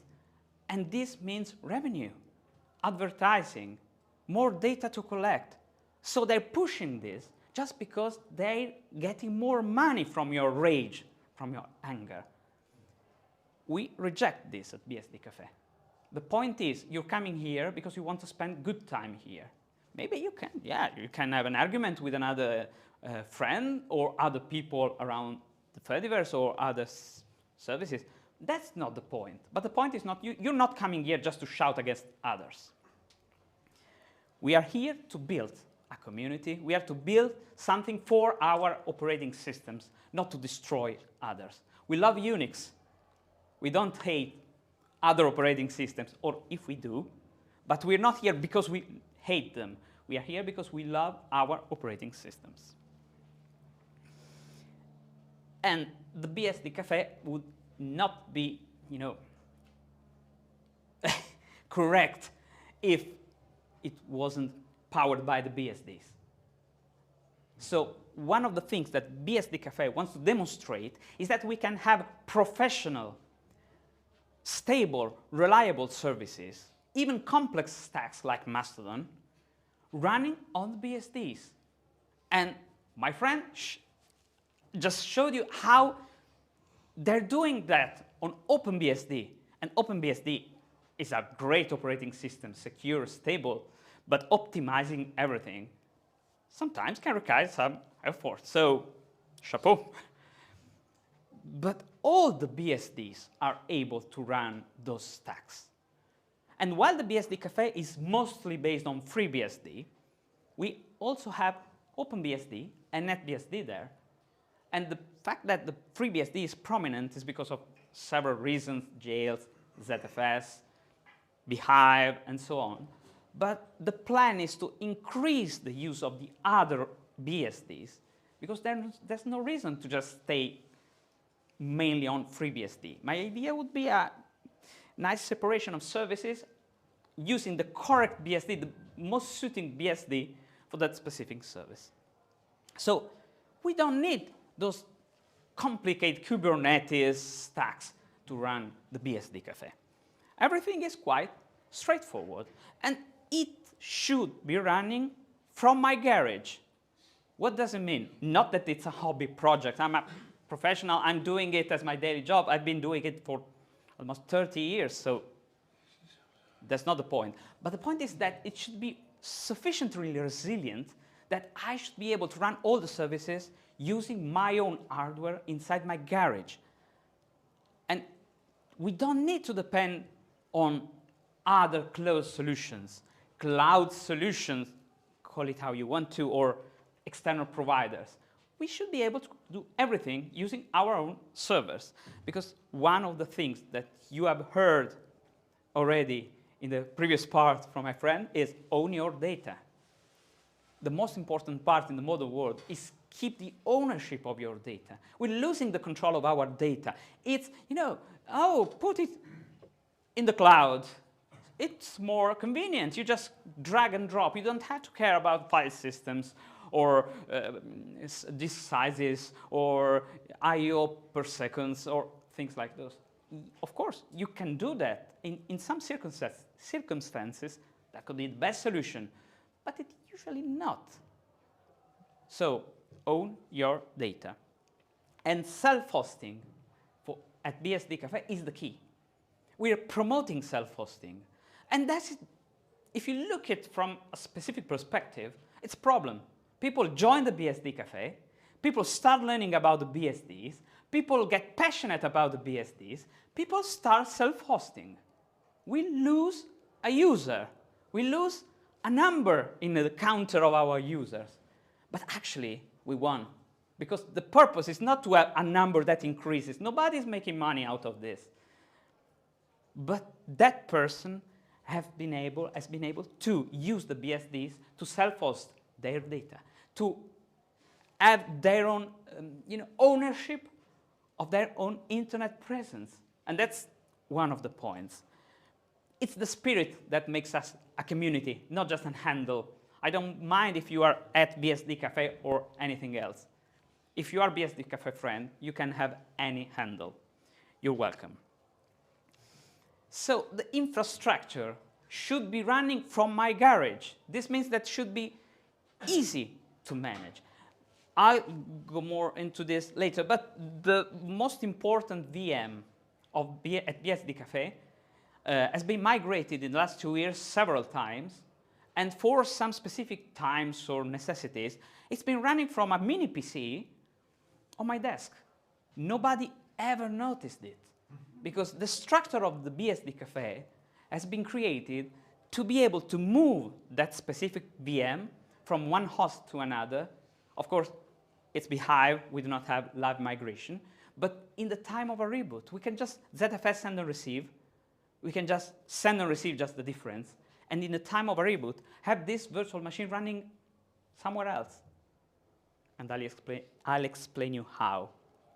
Because this means we are not dependent on a specific hardware or location. In this specific moment, the BSD Cafe main VM is running in Germany. But last week it was running in Italy. And some weeks ago in Finland. The users didn't notice it. As long as the machine is reachable and performance is good enough, people are happy. And I'm happy too. And the BSD Cafe is, you know, a cafe for tech people, and I need to show them what I'm doing because I want people to believe in my choices. Otherwise, I never believed in security through obscurity or just saying, you have to trust me. When people say, you have to trust me, I won't trust that person. I say, I show you what I'm doing and how I'm doing it. So in our it's external actually. In our wiki, I've documented all the BSD Cafe setup. Of course, I'm not showing all the config files. I can provide them actually. But people can judge if my technical choices are right or wrong. So they can understand if they can trust that kind of infrastructure for their presence, which is, I think it's something that I owe to tech people. And going on with the idea of the cafe, we have some rooms, which actually are services that we are providing at BSD Cafe. And the first service that has been created, and I think the most active one, is the Mastodon instance.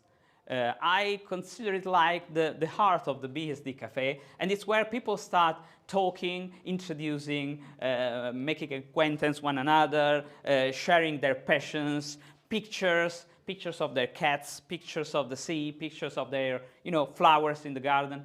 That's a part of being friends. Pictures of your pizza. Pictures of your pizza, yeah, of the coffee, tiramisu. Exactly. That's a part of creating friends. We're not just friends because we like the BSDs. The BSDs are the key that will make sure that we get in touch. But there are other topics that can make us friends more than the BSDs. So this is the idea. And at the moment, we have over 500 total friends in the Mastodon instance. More than half of them are considered active. Active is when a person has accessed and done something less than 30 days ago.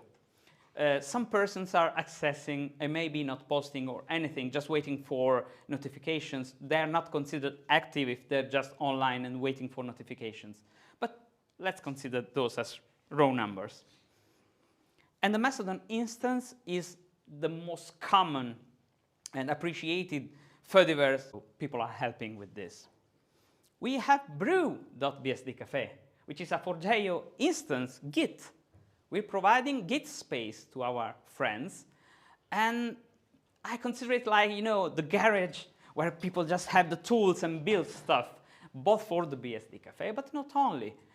And we also have IPv6 at Brew, believe it or not. And we have the journal, which is a recent addition. It's a WordPress blog with the ActivityPub plugin, where some people write articles. It's not that active at the moment, but some more people are proposing some new articles and help.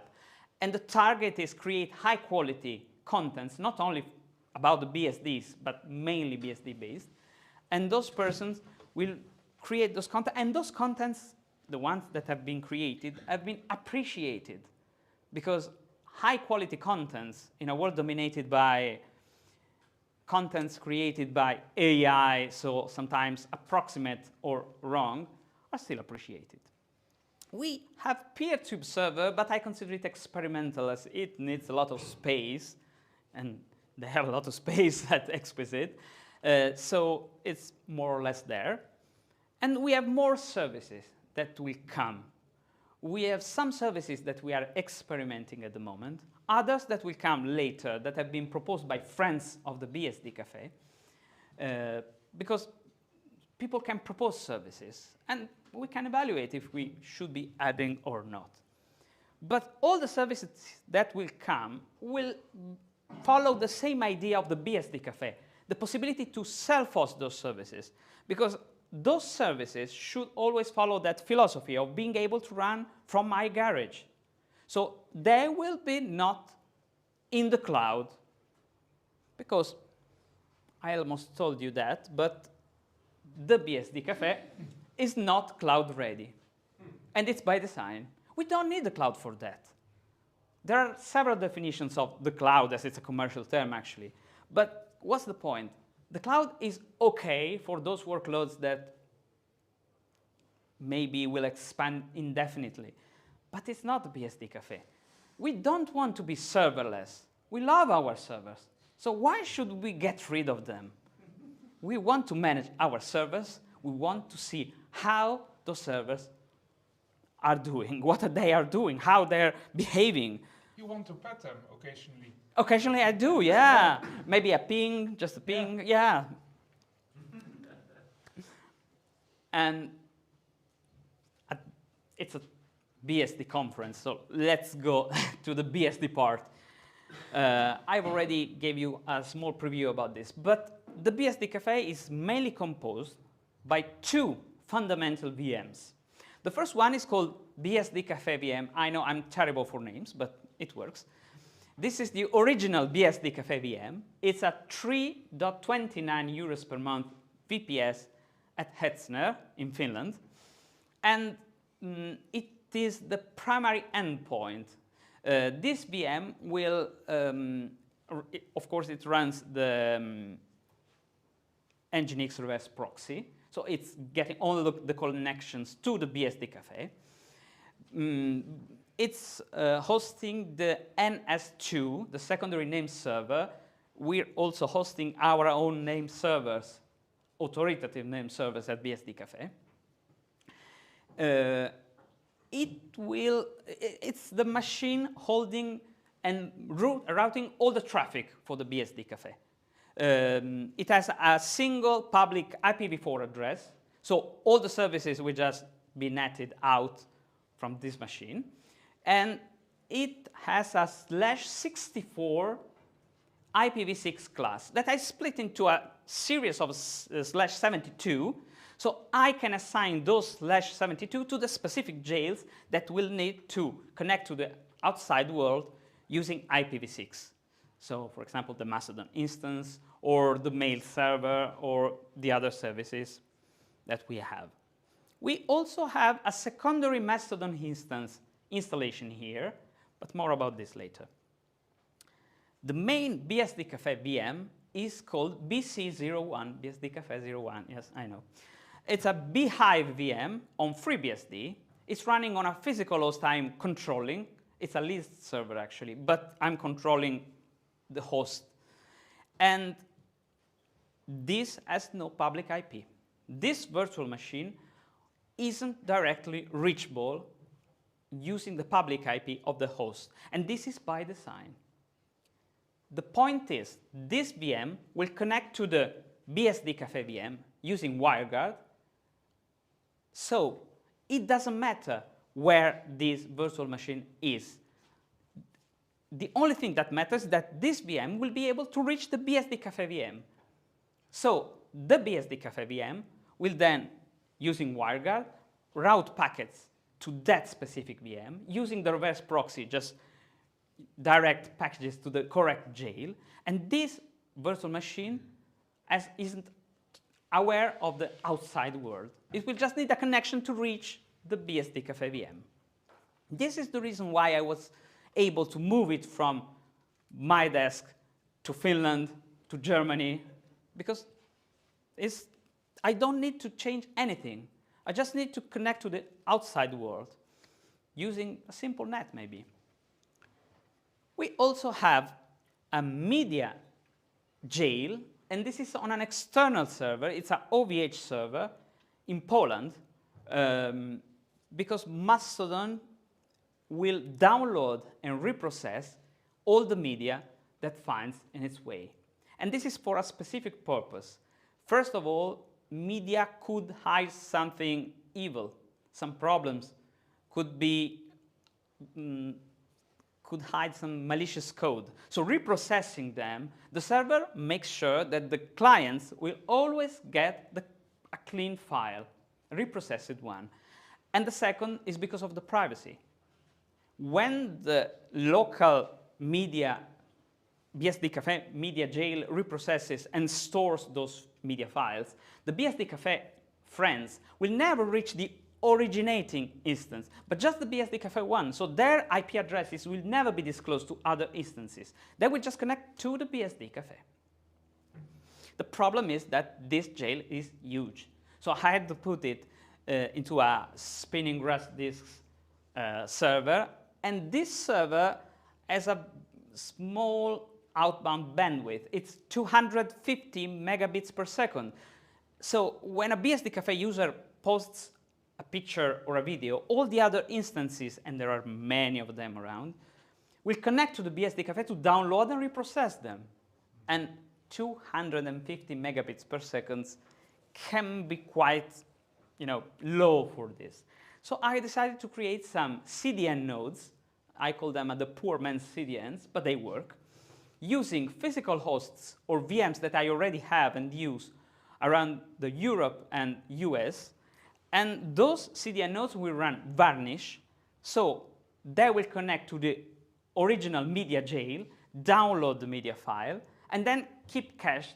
So all the people connecting, or all the instances connecting to that specific CDN node will get it from the cache and not from the originating media server. And this offloads the traffic by a lot.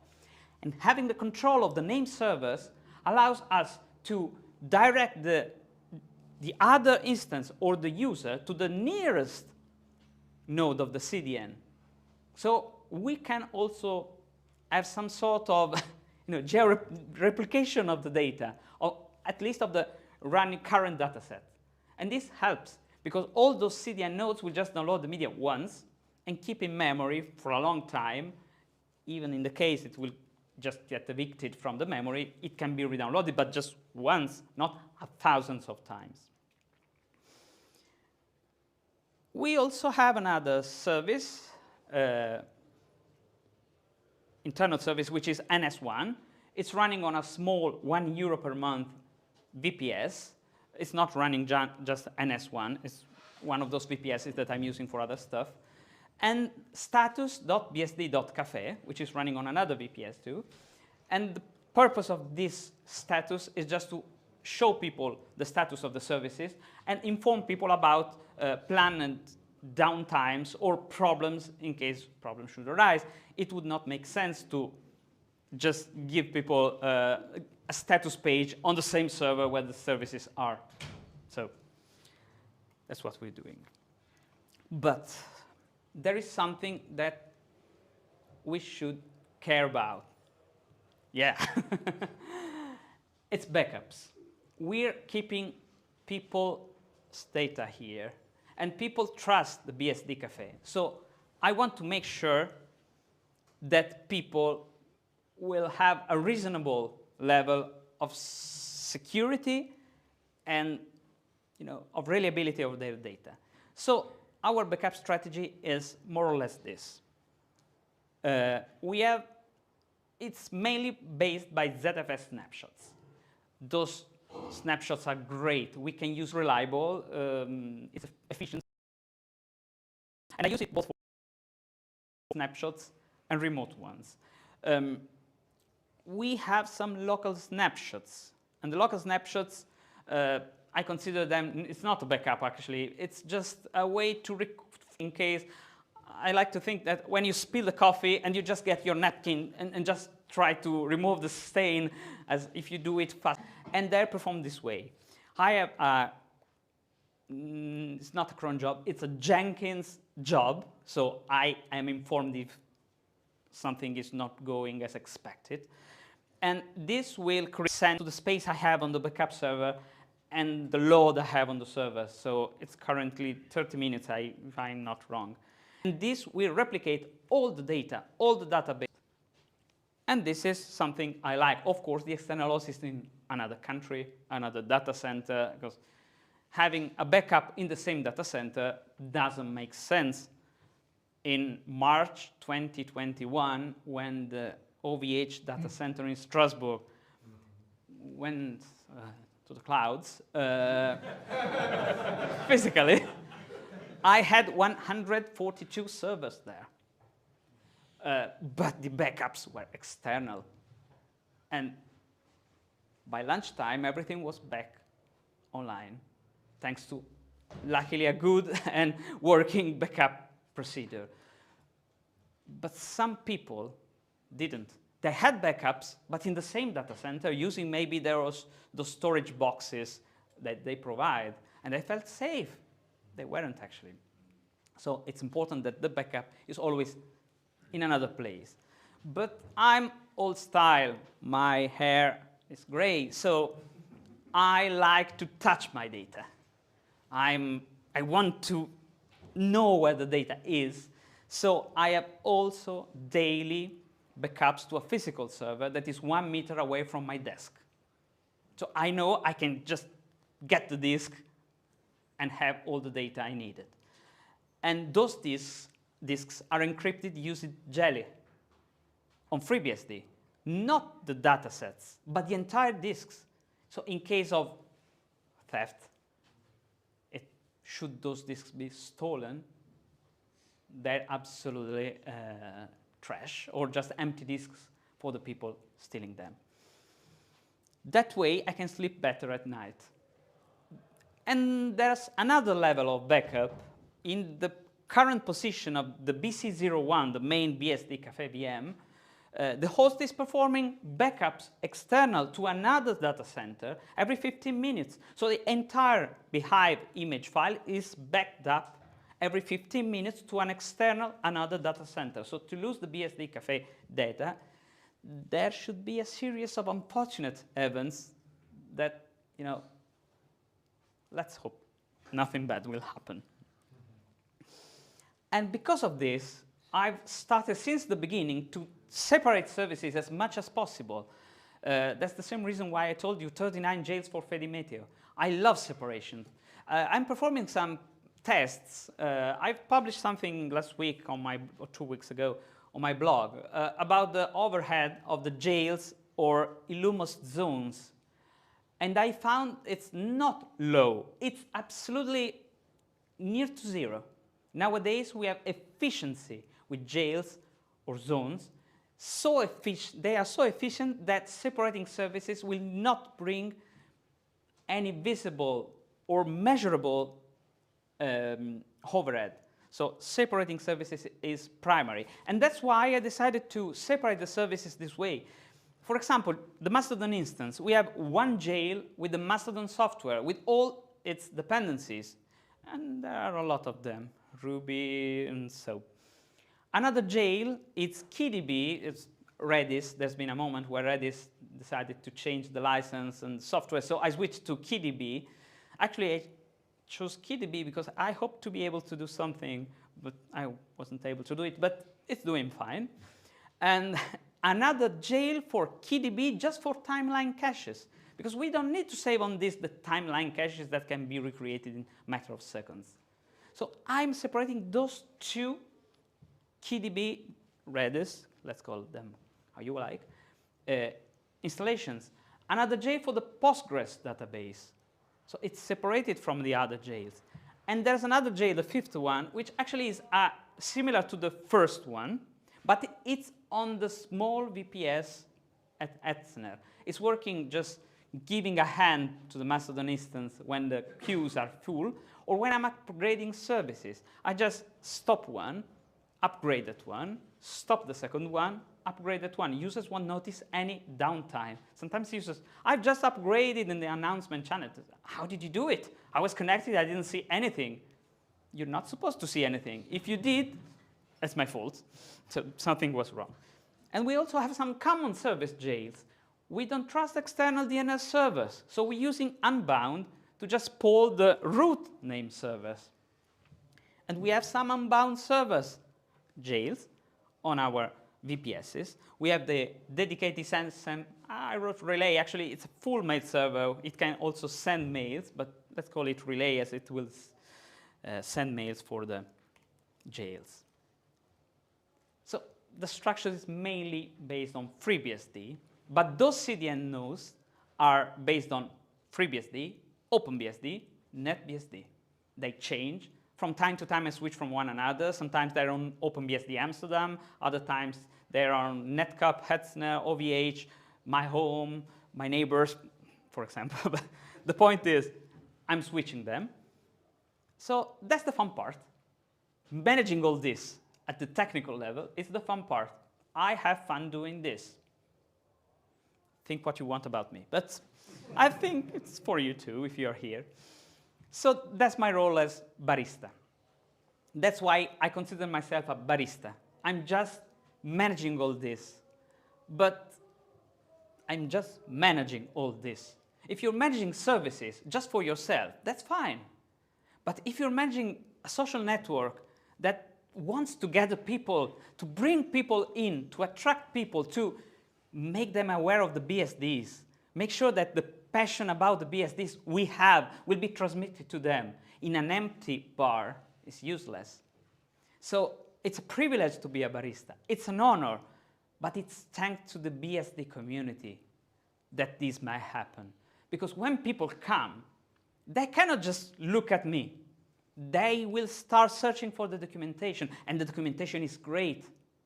They will start searching for, tutorials, questions, other sources, and there are great sources. Some people, I want to start having a look at Beehive. Yes, you can have, or ZFS, or other solutions. Yes, the Michael Dexter is doing weekly calls about Beehive, about ZFS, about anything.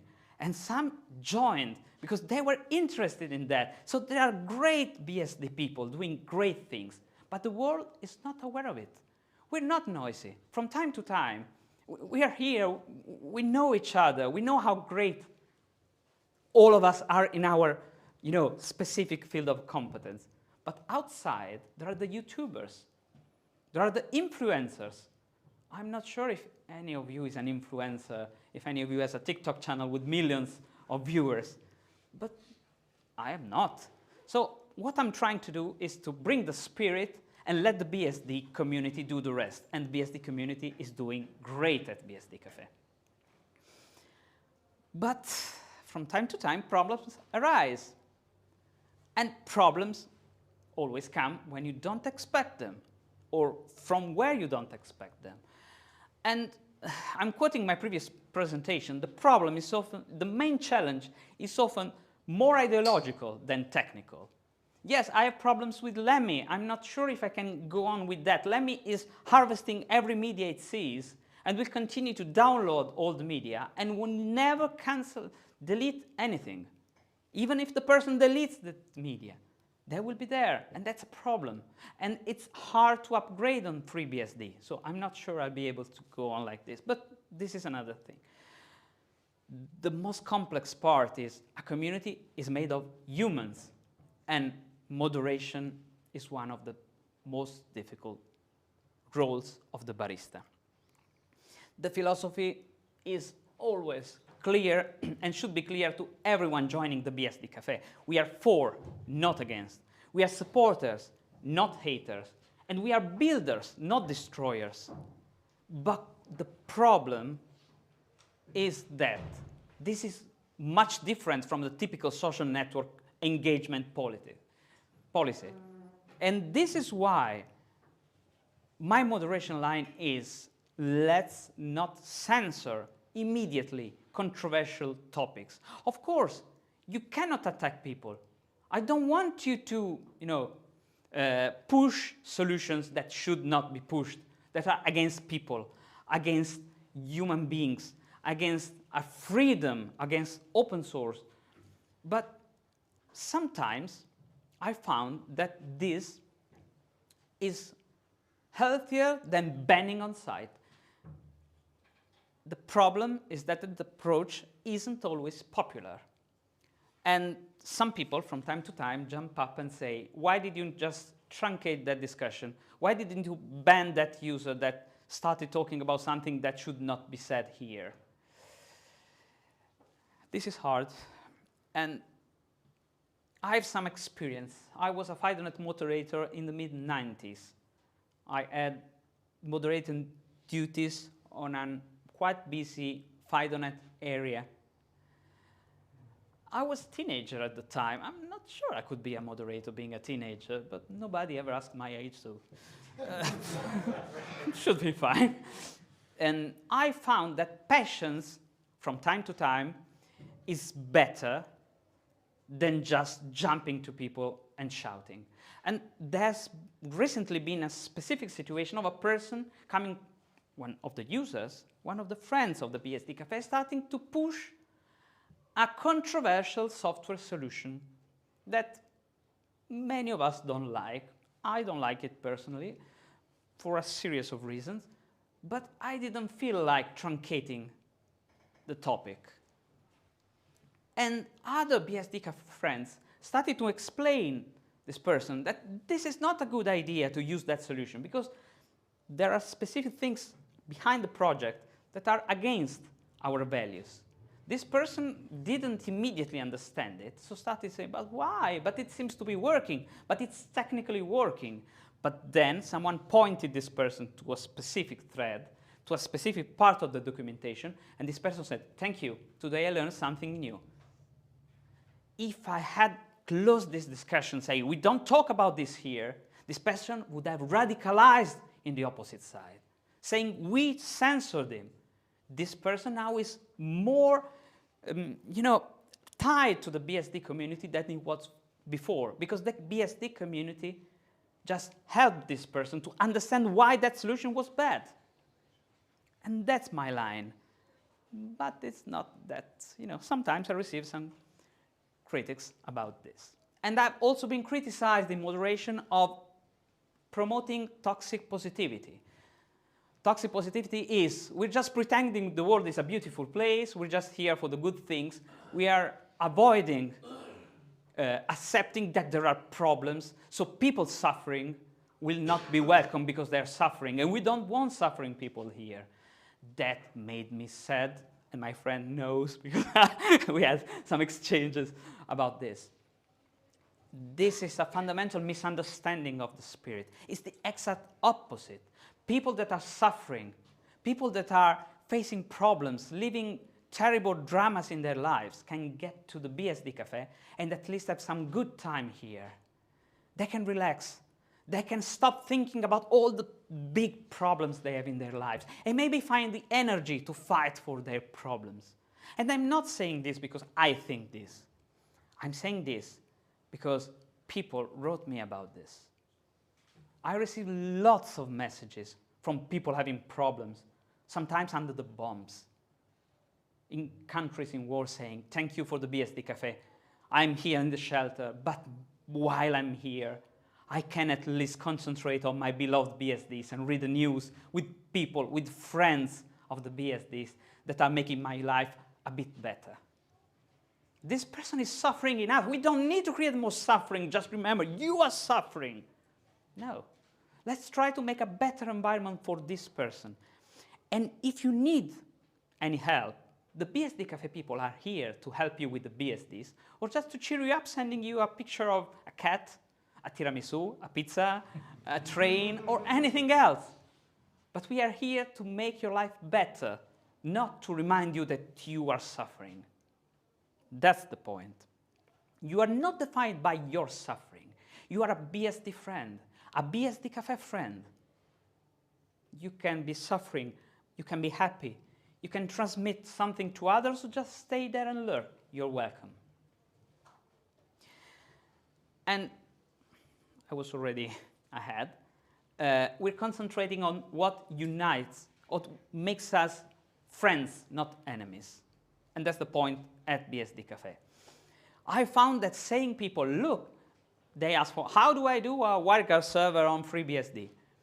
The typical response they expect, or they could expect, is RTFM. Because we know we have great documentation, actually. But no, I found that saying that, hey, we have great man pages here. OpenBSD's man pages are excellent. NetBSD has some great tutorials. FreeBSD has the handbook. You should be having a look at that. You'll find great documentation. That person will do it. And will come back and say, thank you. And if anything is not clear, ask. But if you go and say, RTFM, oh, I can do it on Linux. There are tons of how to do a WireGuard server on X, Y, Z, cloud, etc. And they will just follow that tutorial. They will not learn anything. So we have great documentation. Let's show people that we have it. We're doing a great job there. So let's do it. And people will feel accepted in the BSD community, not rejected. People don't like to be rejected. So of course, if you are here to cause problems, please go away. But if you're here to learn something, yeah, please come. There's space for you. You can do something for this community. And that's the point. I solve problems, but I'm a barista at BSD Cafe. I cannot solve all the world's problems. I can keep the counter clean, maybe scrubbing the file system from time to time or trimming it. I can keep the machines running, upgrading the software, the firmware, just adding services. I could serve a good coffee. It's not hard. It's a BSD coffee, so it's good.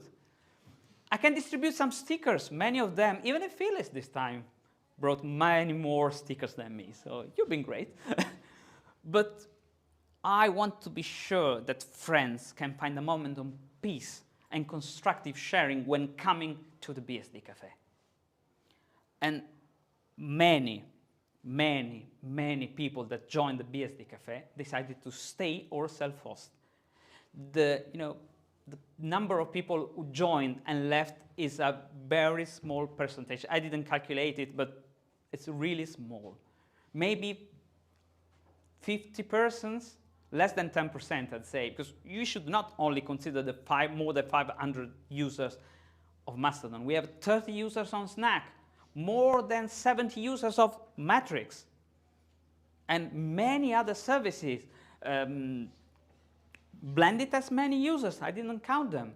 We have many users on Brew, and they're all doing something with the BSDs and for the BSDs. And many of them are not old core BSD users like we are, but they're new people coming from other operating systems that decided to try the BSDs.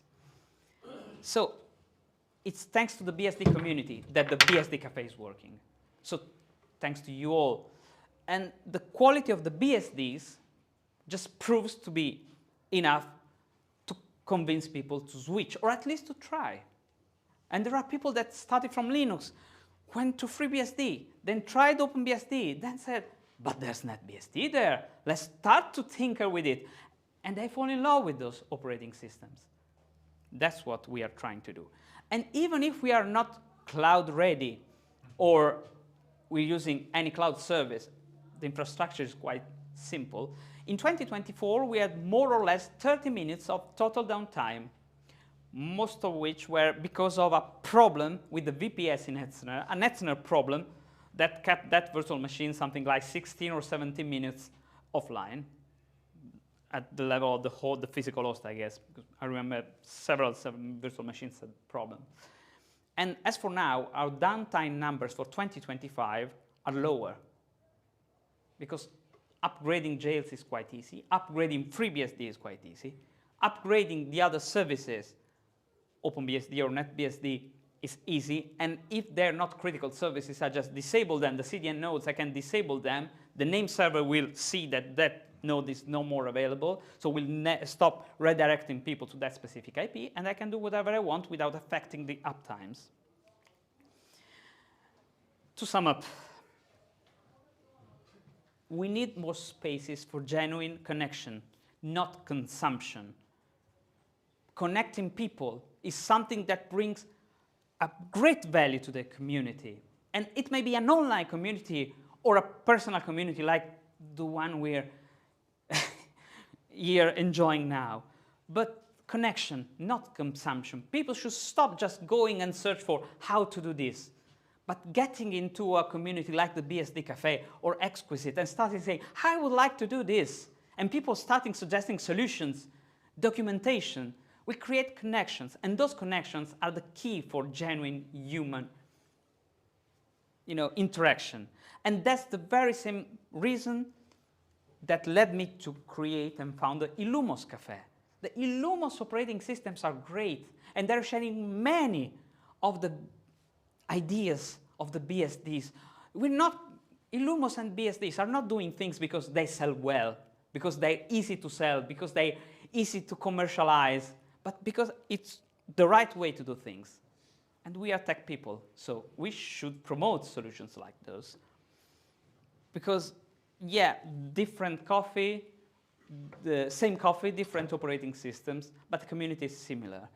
And that's the same spirit. It was a surprise to me, to be honest, last year in Dublin, my first EuroBSD conference, because I found that the spirit of the BSD Cafe is the very same spirit that I can breathe here at EuroBSD conference, at BSDCon, because we are here to enjoy, yes, the talks, of course, but meeting each other.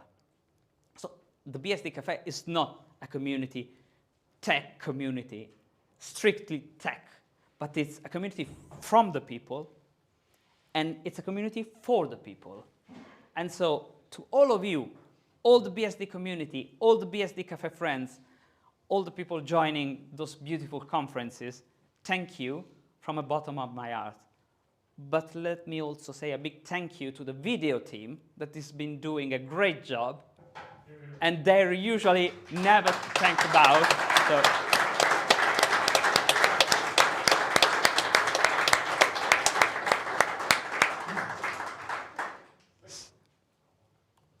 So thank you all.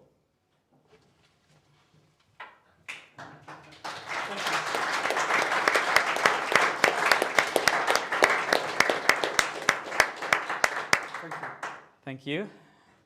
We're just trying to do our best to make something for the entire BSD community or the entire tech community. Own your data and be nice each other.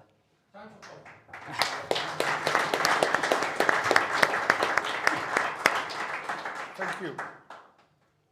If you want to say, if you want to say something too. Thank you all for attending. I really, really appreciate you taking time out of your schedule and day to visit our talk. I hope you learned something today, and feel free to get back to us after the talk or at the social event, and we'll be here for you. If you have any questions, we can. Oh, we are a bit. Yeah. Yeah.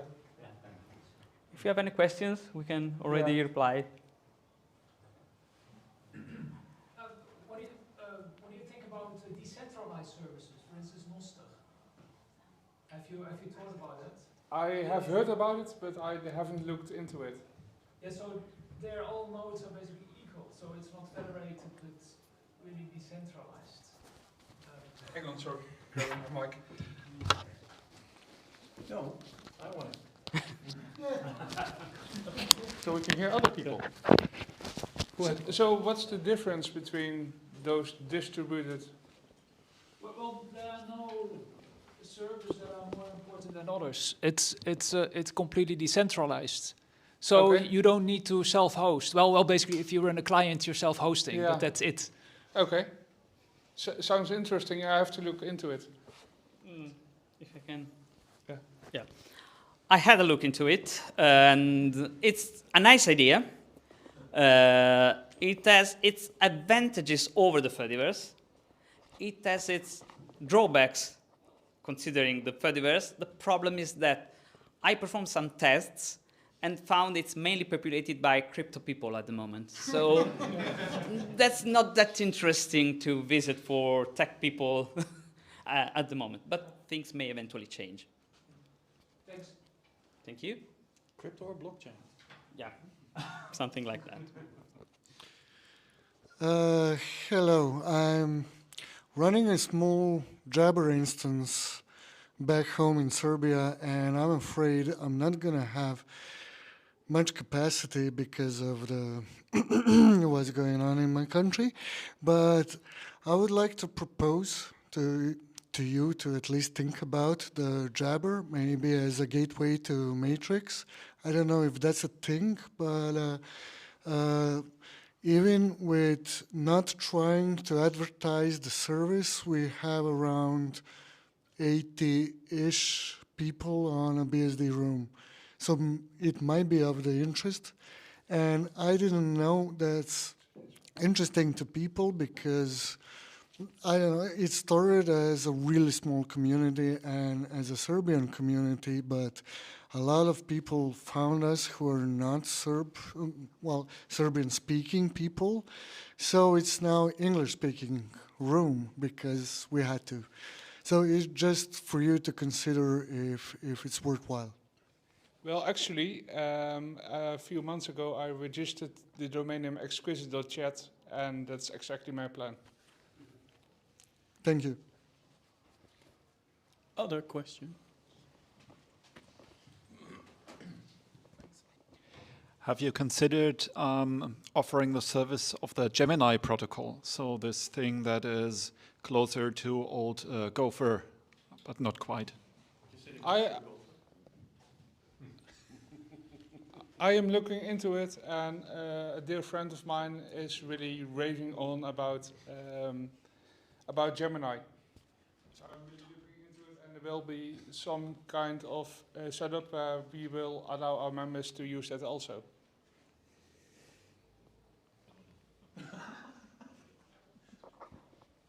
You had a question? Have you heard of bsdnow.tv? Oh, those guys. They're everywhere. No, I haven't heard about it. Can you explain it to me? Oh, now you have a question. Hate asking a question like this, but is there any like issues, you know, when you're hosting a electronic communication service, and then let's say you've got regulators and stuff like that, is there any, let's say, burdens that are put on you as the operator that if someone misbehaves and then, you know, on the platform, let's say, breaks some arbitrary law, some laws were better than others, let's put it that way. Like, have you had any advice or gotten any advice so that you don't run afoul of, because you're the person hosting it, you know? Okay. It wasn't an issue just yet, but I have some friends who are really knowledgeable in the jurisdiction, and if I ever run into it, I might ask them for help. But it certainly can be a concern here, because we have to abide by the law as well. Well, in fairness, probably within the BSD community, I don't think there's that many assholes that would cause some problems. Yeah, exactly. But it's just something I was curious about. Yeah, it can happen, of course. Yeah. That was a great question. And sometimes it can even happen by. Sometimes it can even happen by mistake. So if a user were to post a copyrighted track or a copyrighted image, we could get some misery out of it. Can I add something? Yeah. Okay. I'd like to add something that is not strictly related to this question, but somehow. The fact that we're not promoting politics at BSD Cafe allowed some countries that are currently blocking services in our part of the world to ignore the BSD Cafe, as they don't consider it like a threat. So we have many friends coming from those countries that use the BSD Cafe, even if not they totally into the BSDs, but maybe just into Linux or something else, because the BSD Cafe not doing active politics isn't a threat. So it's a way to allow those people to get into our discussions, into their Linux groups maybe, and some of them starts to be curious about BSDs. So maybe trying to stay out of politics will help with that too. Right, so in July of this year, probably can tell from my accent, but the United Kingdom finally put into force the Online Safety Act. Around XMPP, I'm not really sure about the Fediverse, I'm not too into it, but I am into decentralization. There's been a lot of calls and already servers which have started to geo-block the United Kingdom because of the laws overreaching into other countries. For example, if they can prove that the majority, not majority, a good portion of your users within the jurisdiction of the UK, they have the legal ability to sue you. So my question is, what's your response to this, and do you have any plans to, do you worry about it in any way, or is it just not an issue at the moment? I personally don't consider it an issue at the moment. I'm not in the UK, I'm not hosting services in the UK, and while I understand that maybe the UK could come and ask for information, I have no authority of asking for documents or proof to other people. So that's my actual point. Unfortunately, Wikipedia argued a similar case in court and lost. I believe it was last month or the month before. The issue is the issue of it isn't just that you have to be in the jurisdiction, because it is based on whether you're serving people from that country. So if enough of people from the UK, for example, right today, sign up to BSD.CAF, you would then be seen as an issue, and therefore they would seek legal action.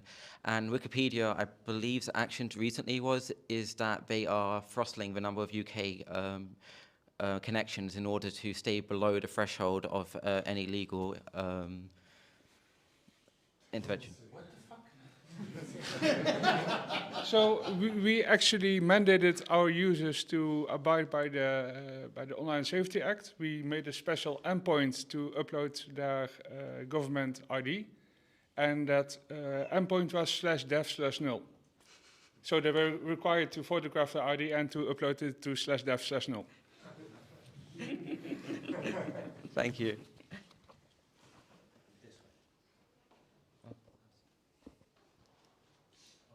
Going once?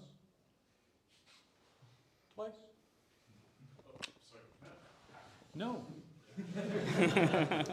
Again?